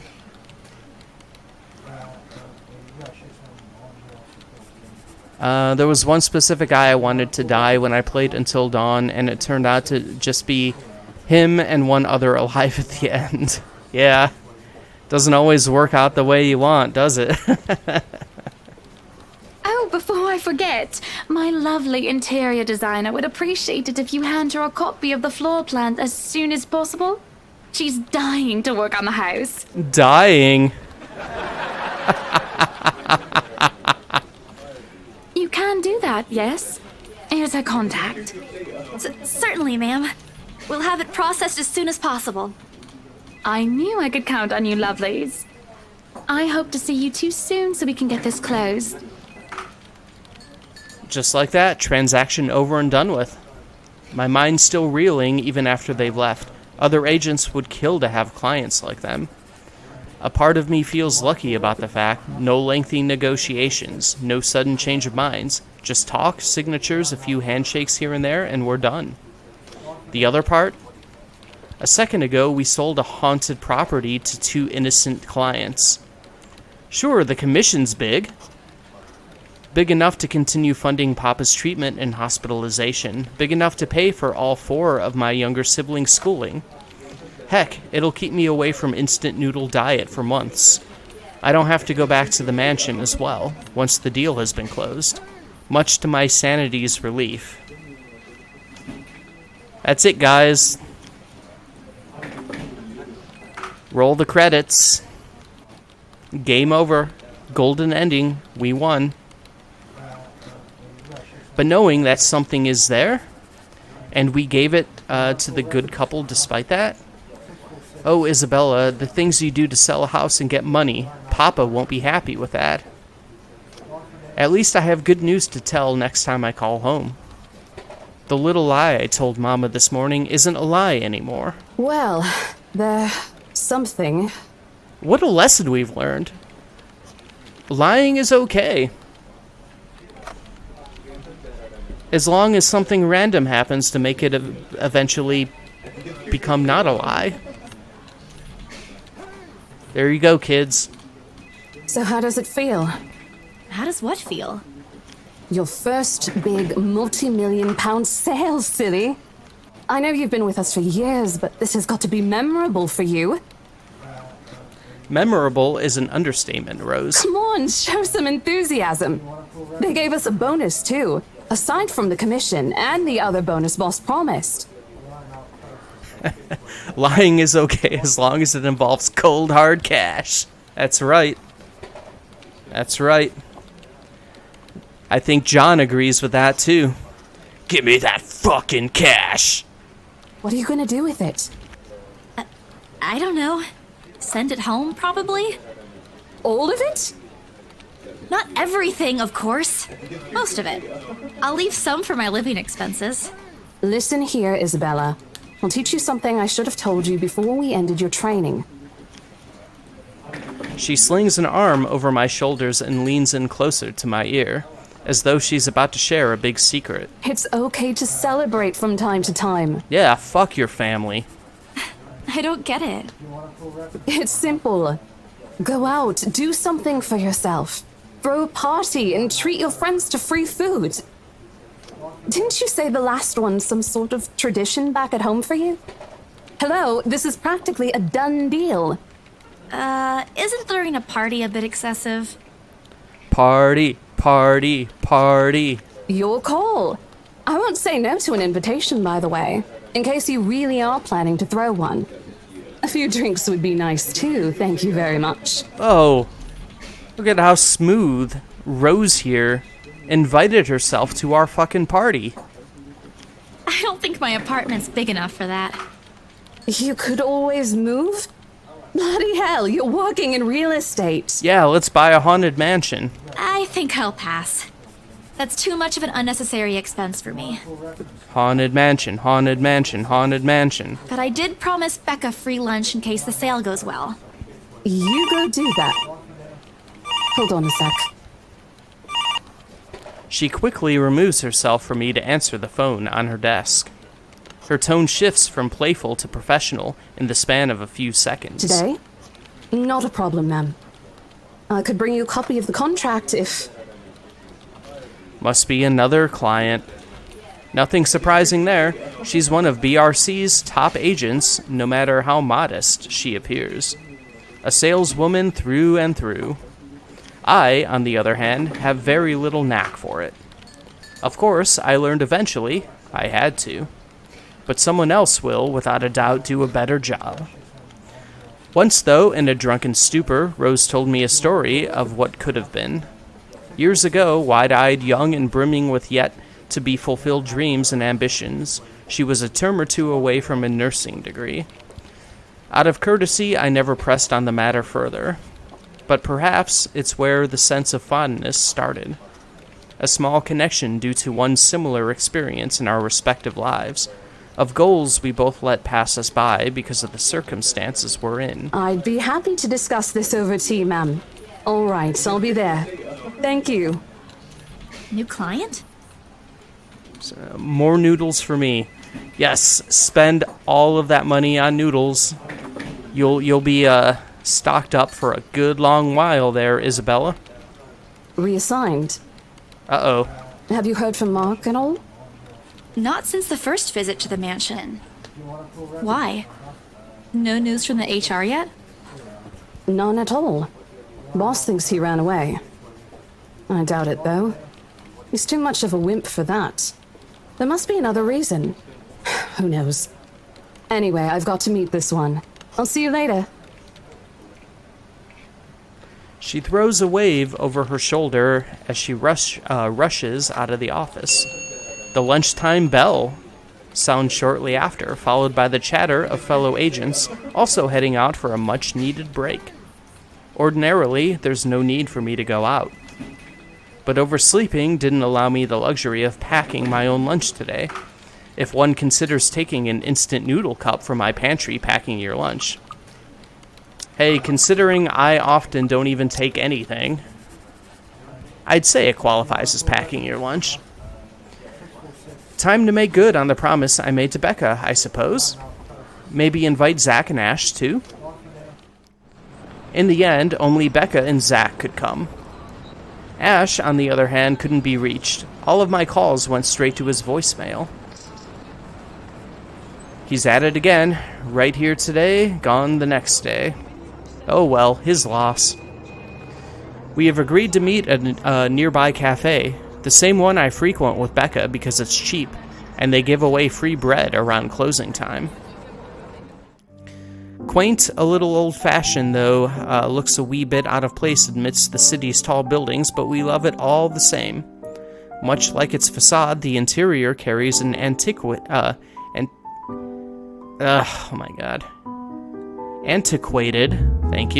charm to it. Vintage art pieces and a row of shelves boasting an extensive collection of books cover the walls. Oh, there they are. Little bookshelves. It would have been nice to hang out here for hours on end, but even on a weekend, the place is still packed with people. Thankfully, Becca and Zach have already found seats and are engaged in some casual chatter when I arrive. It's strange seeing the two of them without Ash accompanying the other. They've never been particularly close. Sure, they talk when they meet, laugh at the same things when there's something funny, but there's distance, the kind born purely out of differing interests. That, or Zach simply afraid of Becca. That emergency bicycle on the wall. Yeah. You got one of those, I guess like a ship wheel or whatever. It's not impossible, and I won't blame him if he is. He might be the tallest in our group, but everyone knows that it means nothing against Becca's temper. Even I'm a little scared of her. Zach! Becca! Well, you seem to be in a better mood today. What happened? I know that smile, Belle. Come on, still. Don't rush me. Let's order food first, okay? A waitress comes by to take our order. On a normal day, me and Becca will order a hearty serving of their special vegetarian stovies. Zach takes anything with a good helping of meat, sausages, or potatoes in it. But today's a good day, great even. It's not wrong to indulge a little, right? Today's special. For the three of us. Even the person jotting down our order looks surprised at today's meal choice. She writes it nevertheless and leaves without comment. Becca furrows her eyebrows, her mouth halfway open, ready to let loose what's likely a string of reprimands. Don't worry, it's my treat. The glare she sends my way reminds me of the one I received from Mama when I punched a kid bullying my younger brother 18 years ago. Naturally, I never did it again after she made me apologize the next day. But Becca's far from being my mom. A small sheepish grin is enough to turn that frown into a defeated sigh. Food arrives in the middle of a funny story from Zach, putting the rest of the conversation on hold as we each are served our order. It isn't anything fancy. Pan-roasted sea bass with citrus-dressed asparagus and a portion of mashed potatoes on the side, or at least that's what the daily specials board says. I never did pay any attention to whenever I came here, since they price whatever's written way above what I'm willing to spend on food on a single day. Oh good. I'm so hungry I think I'm dying. The kid punching sound effect made it.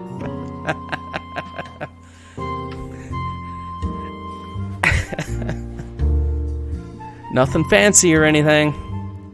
You're always hungry. Hey, not all the time. Let me guess.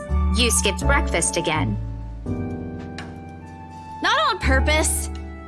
I may have overslept by a few seconds today. So hungry, she ordered the smallest thing they have on the menu. Right then.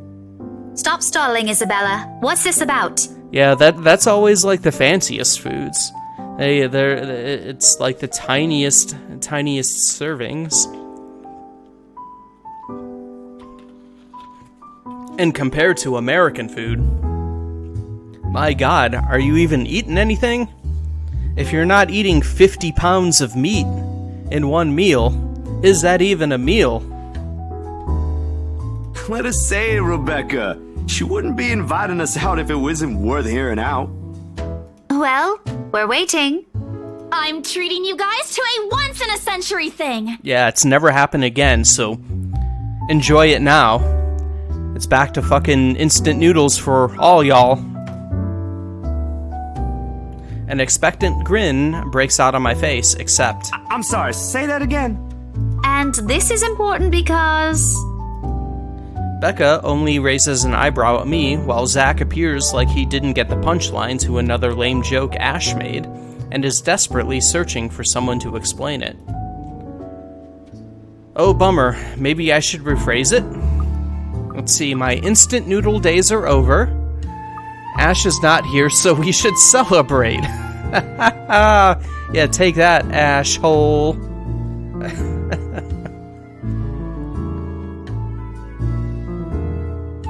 If you're bringing me food, bring me copious amounts of such food. That's correct. I want all I can eat. And then some. Okay, let me do that again. Guess what, guys? I'm paying! I sold the house! As the news sinks in, their expression goes from sheer bewilderment to utter surprise. That's more like it. You heard me right, ladies and gentlemen. As of today, I, Maria Isabella Grace Cruz Santos, am free from my instant noodle binge. Well, at least for today. Seriously? Hold it, Belle. You sold the house? You? You who got all scared of a supposed ghost, an evil cursed chain letter, and then fell down the stairs and bumped your head and made a scene? You sold a house? Yep. Oh, okay. Good job. Which house is this? In Anslem Village? The one with the open house yesterday? The one and only. Come on, Becca. I know you've got a better memory than that. Oh, wow. That's... She lets out a hum. Although she's nodding, she gives the impression of someone who has heard something unbelievable and is still forcing her brain to absorb it. Did she think we wouldn't be able to sell it? Have some faith in me, Becca. Am I not your best friend or what? You don't believe me? The words tumble out of my mouth before I could stop them. I've been trying to avoid bringing up yesterday's little spat, and judging from the looks on their faces, it seems they are too. Me and my stupid mouth. I'm sure it ain't the way you're thinking, Bella.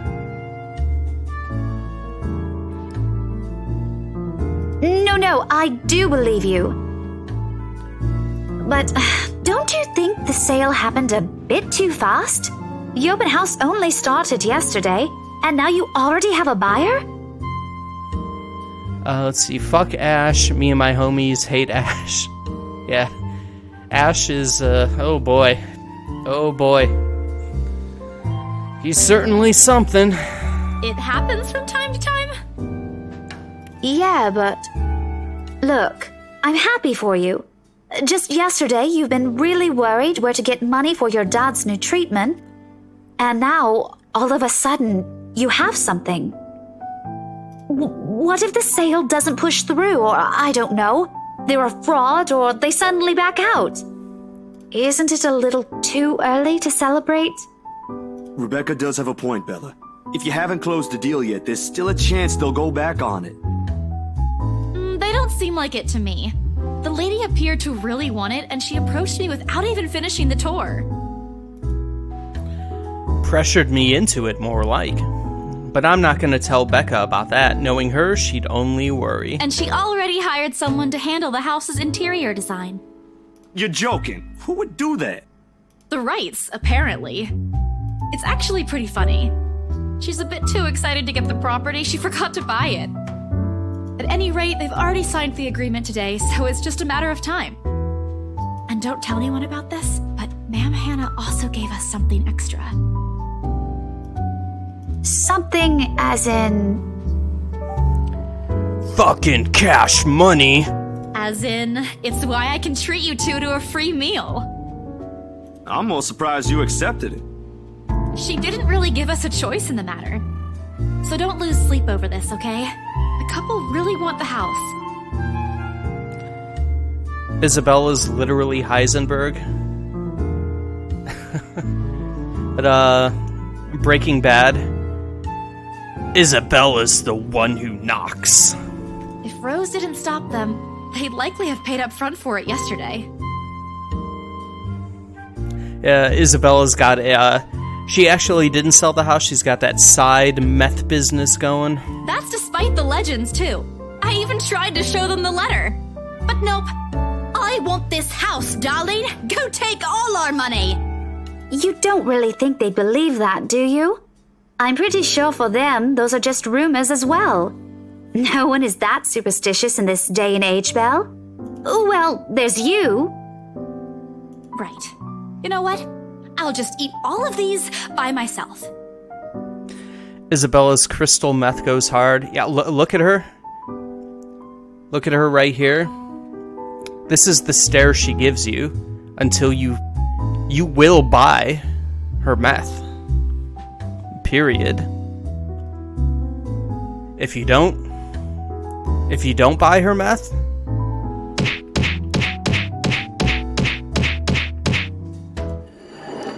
I begin to gather their plates to my side, the food in each still untouched. I laugh almost escapes my mouth with the way Zach's expression quickly changes to disappointment.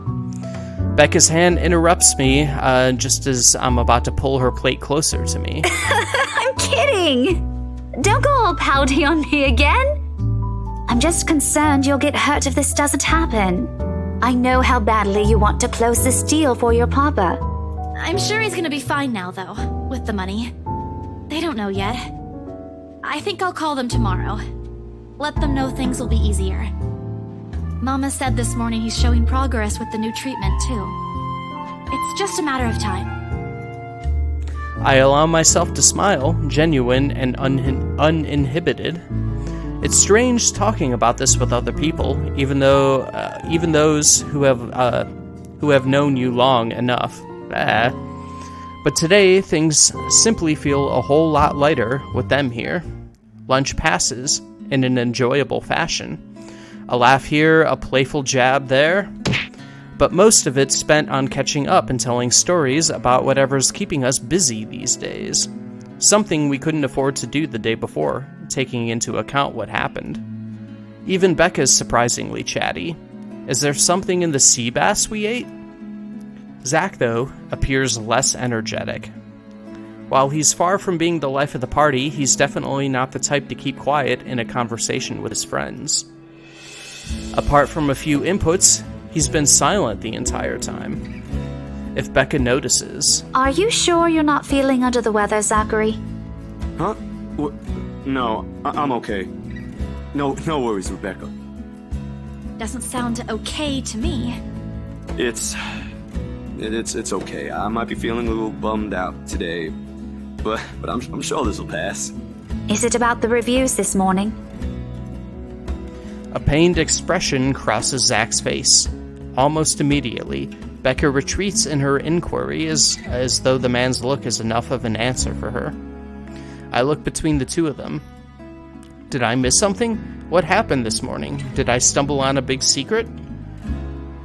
This is why I don't like waking up late. You heard about those, huh? Sorry, I just happened to check on some sites this morning. Nah, it's a very sensitive topic in the first place. I should have expected it. What reviews? Becca glances at Zach, her motions unsure, eyes asking for his consent on the matter. Although there's a small desire to keep asking on my part, I don't dare voice it out. With Zach, it has always been better to wait, let him speak on his own. Becca too, to some extent, although with her, explosions of temper are more common.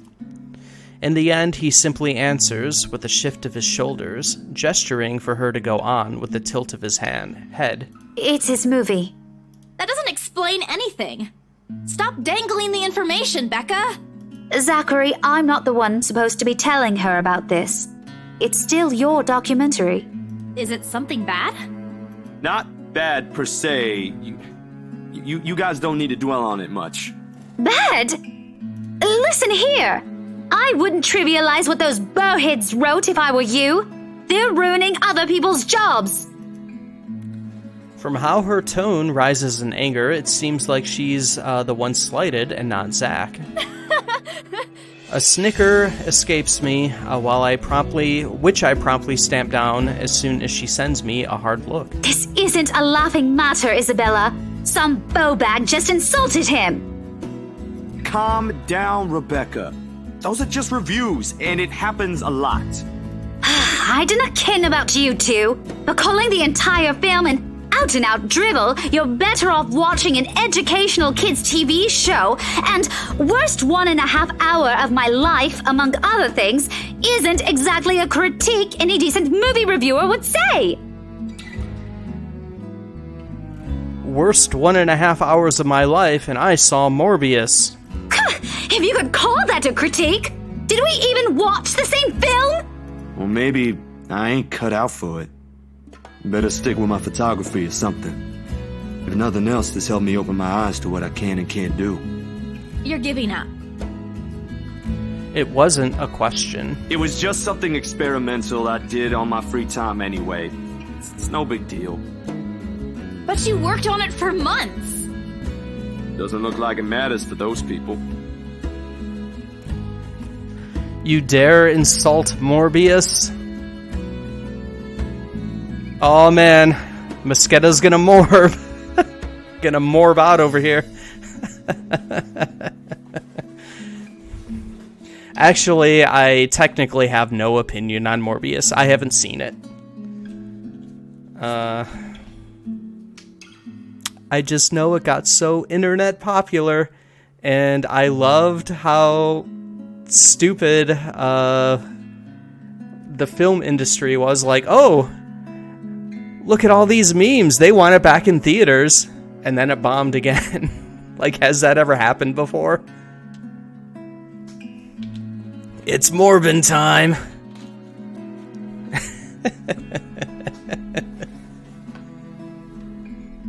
Don't say that! Don't say it's Morbin time. My palm strikes the table, sending the tableware on top clinking against each other. I didn't even notice when I rose from my seat. It's so stupid, but I love it. Yeah, I get it. I haven't gone all in on the memes or anything myself, but a few of them have definitely made me laugh, and them bringing it back, thinking it was going to be a success the second time around, and then bombing again was just so much fun. But here I am, chest heaving, looking down at him in the same manner a teacher would at an unruly student. Becca's probably proud. I didn't mean to yell, but there are some things people like Zach aren't supposed to say. How exasperating. He of all people should know. Morbius is king. It's just a review. Except they're pretty well-known critics. Why does that matter? They aren't the ones calling the shots on this. Isn't that why they have a committee? Right, Becca? An amused gleam in her eyes when I turned to her. What does she find so entertaining here? Help me here, your friend's about to quit his passion for a petty reason. I haven't read what those people wrote about his work, but a few scathing words shouldn't be enough to discourage someone. Let's see, I get a lot of bad reviews, don't worry, mate. Don't we all? I should know, after all, I'm... Failing means you're playing, Zach. Not that I'm saying it's bad. I've seen it from start to finish, and I know for myself what you created isn't something people should scoff at. I don't know anything about filming or photography. Hell, I don't have an inkling of artistry in me except for those doodles I make for class. But I know what I watched. Look at Isabella. It's not every day you see her all riled up like this. Whatever I'm about to say gets lost in my tongue as a flush of embarrassment blooms across my face. It was a heat of the moment thing. And anyway, I'll be very angry with you if you quit. What about the exhibit? What exhibit? Classified information. Even if I bring you your favorite tonight? Oh my god, Zack has made Morbius? Or maybe, because they mentioned it's a documentary, maybe it's a documentary about Morbius. Or like the filming, like the Heart of Darkness documentary, which I remember being spoofed in that one episode of Community. So it's all meta Morbius. Zack is Zack is Morbius. I might have to quit this game now because this game is just too great to be played. Nope, not a chance. Oh, I guess I had to keep playing. Oh, come on! I thought we aren't supposed to have secrets. A burst of laughter comes from Zack. Thanks, you two. I might need some time alone to myself for a while. Just to think about things, how I'll go from here, that sort of stuff. Hey, I'm not quitting, Bella. Don't give me that face. There's no face at all, only a poor imitation of a puppy dog eyes, if you could call this one. Promise? I'll be damned if I break any promise I make to you guys. Besides, you're right. It's too early to say anything right now. Awards night ain't for another week. And that's all the answer I need from him. As sentimental as it sounds, there's fulfillment in knowing another person you know won't take the same path you've walked. It's not like it's over for me, though. I still have time. I could still come back. Do my own thing. Do what I really want to do. Surely, once Papa recovers, once I'm done with everything. Inside my bag, my phone buzzes unexpectedly, breaking the pleasant afternoon lull. The screen shows Rose. Hey, Isabel. You at the office? Ha ha. Very funny, Rose. I'm hanging up. Don't, I'm kidding. BRC says the floor plan copies are ready for Miss McCullough to pick up. She states that as if it already explains everything. Then out of the blue she launches a long rant about the awful state of Luxborn's streets, all of which she says in a single breath that I can barely keep up and make out a single word. I stay quiet, if only to avoid becoming the next object of her frustration. She's similar to Becca in that regard. I'm stuck in horrendous traffic right now. Bloody stupid drivers. When she finally ran out of things to complain about and stops, what she says next still has none of what I'm hoping to hear from her. Just a quick mumbled plea for me to meet the right interior designer in her stead, and Anyway, I'll leave it to you. Bye, thanks. You're welcome. Classic Rose. She ends the call without even asking for my input. The sky is cloudless and the noontime sun is beating down on the hard concrete when we leave the cafe. It's far from unbearable, but it's enough to put most people in a fickle mood or make them vulnerable to catching something.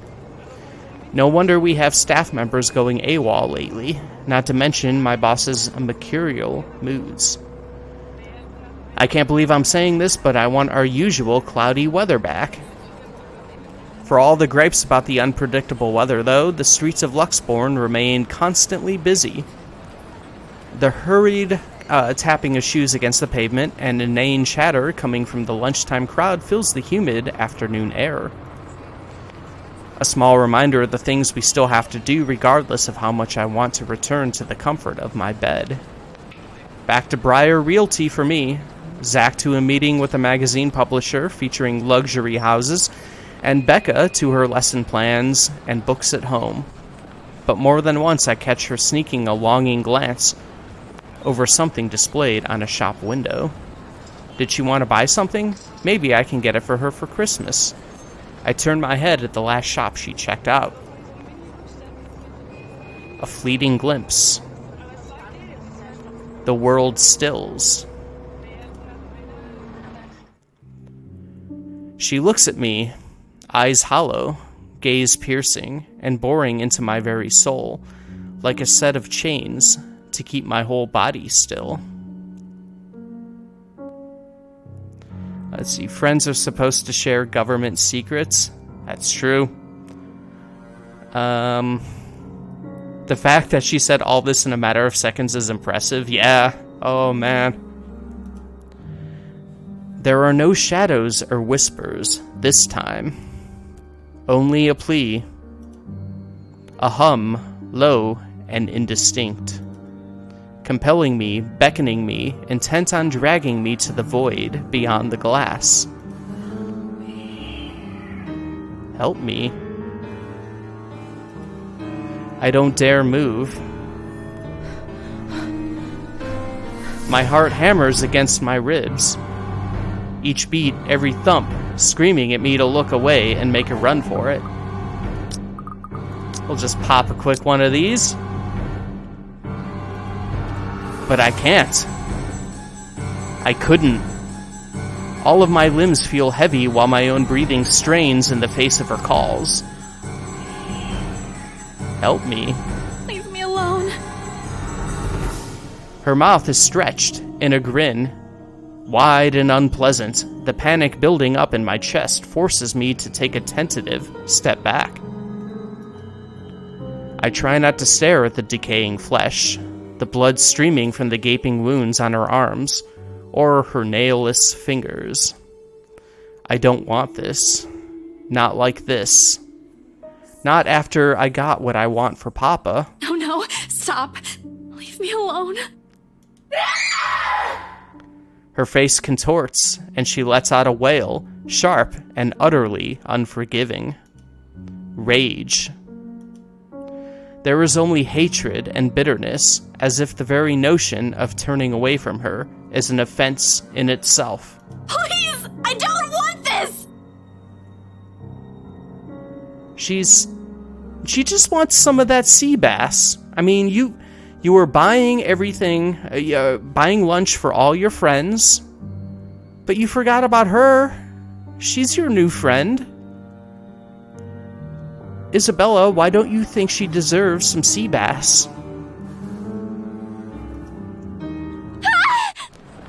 Before I know it, I'm stumbling backwards, my own throat hoarse from the screams I didn't even notice already coming out of my mouth. The back of my feet catches on a loose stone, sending me sprawling on the ground. The resulting pain completely jolts me out of the haze, blurring my mind. For a little while, my surroundings appear unfamiliar until Becca's face swims into my vision. A look of concern is on her face, and her hands are gripping my arms tight. Even Zach appears beside himself with worry, while he stands behind her, acting as a shield against a small crowd of onlookers already forming around us. What happened? Bella, you okay? My mouth opens and closes, but nothing comes out. The words refuse to form. On impulse, I sneak a swift glance at the display window. She's gone. Yet the foreboding feeling hasn't left me. My hands are shaking as I push myself off the ground, my weakened limbs relying solely on the reflex and muscle memory. Something icy has made its home at the pit of my stomach. I want to throw up. Anything to get the wretched sensation out. You are screaming! Zach, call someone! No, don't! I'm good. I'm good! I need to get to the office. Rose, the floor plans. Someone's going to pick it up. I'll see you later. Careful! Don't stand up yet. Stay put, Isabella. Zach, you watch over her for me. I'll call for someone. I attempt a smile to put her at ease, but it likely comes off as a grimace. Gently, I pushed her hands off my shoulders. My knees are still trembling, but I can stand. Leave. Leave me. Stay away. Away. The humidity's stifling.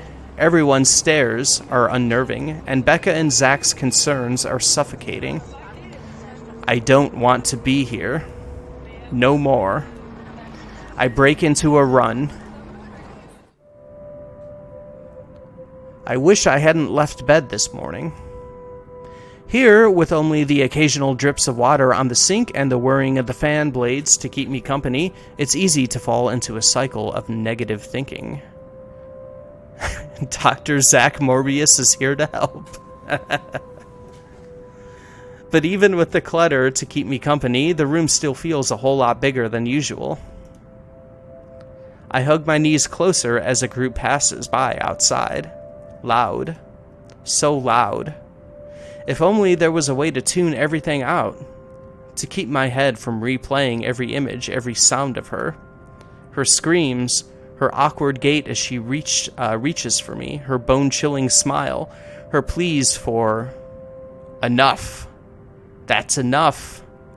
A shiver passes over me, though it's not from the hair still hanging damp against my back, nor the draft that enters the room from the windows I've left wide open.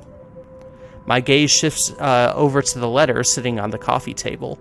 Its edges flutter innocuously as the wind touches it. Funny how an ordinary-looking piece of paper can bring this much trouble. The impulse to throw it away or rip it to pieces is still there. I can easily do it, but after that, what? Will she leave me? What about those people who've already seen it? Will they be okay? This uncertainty gnaws at me, knowing that she's real and might also go after the people I care about. I just wish someone would listen. Believe me. The abrupt break in the silence nearly makes me jump out of my skin. Blindly, I fish out my phone from under the mess of papers and cushions, where I've carelessly thrown it before taking a shower hours ago. Ash's name flashes brightly on the screen. Is he calling because of this afternoon? Thank you so much for spamming my inbox, scaredy cat. Hey, Ash. What's wrong? I just had a long day. The couple who bought the house wanted us to finish processing the papers within the week. It's a little hectic, but we'll manage. Really? You sold it? Don't sound so surprised. I told you, you don't stand a chance. The rights won't take no for an answer. You've been on the losing end from the very start. Ha! Whoever said I was interested in the house in the first place? But you said... Despite his light tone, his snicker only comes off as annoying to my ears. I have to fight the urge to end the call right then and there. Stupid Ash. You're such an ass. And just so you know, I'm not treating you to a separate celebration. Or ever. No, that's just unfair. And here I was looking something up for you. Didn't you say you wanted to talk to Andrew? Ash, these nuts. I pause. I did say that, but I didn't think he'd actually go through the trouble considering how much he scoffed at the whole topic in the first place. Is he okay with that? Totally. Besides, I need to ask him about something. I might as well do it soon. What do you say you come with me tomorrow morning? Well, there's no harm in it, I suppose. I've got a free day anyway. Great, I'll just pick you up. Don't oversleep. Don't compare me to you. I'm not the one who sleeps like a rock. Another round of chuckles come from him. I gotta head off. Hope we can find one person who isn't shocked to the core we did our job. Alright, have a good one, Nicola. Thanks for stopping in. Oh, I will live for the day he'll stop making fun of me. Just wait, you ash-hole. As I'm about to end the call, he clears his throat. And, Isabella? His sudden, diffident tone sends my eyebrows shooting up into my hairline. Is the world ending today? Yeah? Did you forget something? Do you think we... Never mind. Good night. He hangs up instantly. Rude. Completely rude. I didn't even get to thank him. The busy tone, though muffled, echoes through the receiver. No one is saying this will work. Even I am doubtful it will. But right now, I'll take anything. Anything to get out of this nightmare. Sleep comes easier tonight. And for the first time in a long time, I dream of clear skies, of unrestrained laughter from children playing in the streets, and of small, cramped dwellings. To an outsider, the sight does not paint a pretty picture. However, this is home to me. October 23rd, Sunday. Morning dawns bright and clear the following day. Alrighty, let me hit the save here. I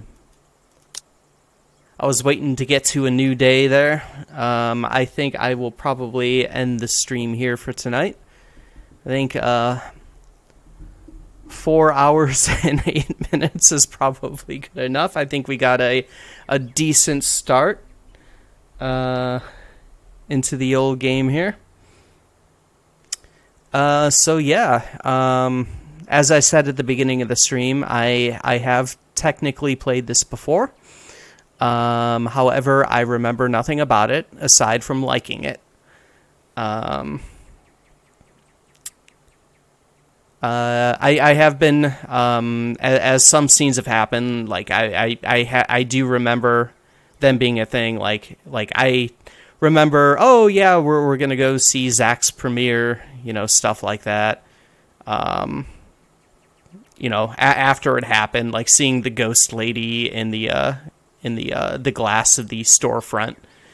But yeah, I don't remember much in general from the first time I played it, so it's definitely fun going through this again so far. And next time, we'll be back with more of the same, more perhaps more scares. I know it's a bit of a slow burn, even though it does kind of start out with like the big ghost thing at the very beginning. Glad to have caught a bit of it. Yes, definitely. Thanks for popping in. And I'll probably be back tomorrow evening with the letter. Who will live? Who will die? Who knows? Considering how bad I'm at games, I don't know if anybody will survive. Have a good one, lad. You have a good one, too. All right. Yep. Thanks, everybody, for popping in to hang out, and anybody watching this after the fact. Alrighty. Until next time, have a good night, everybody.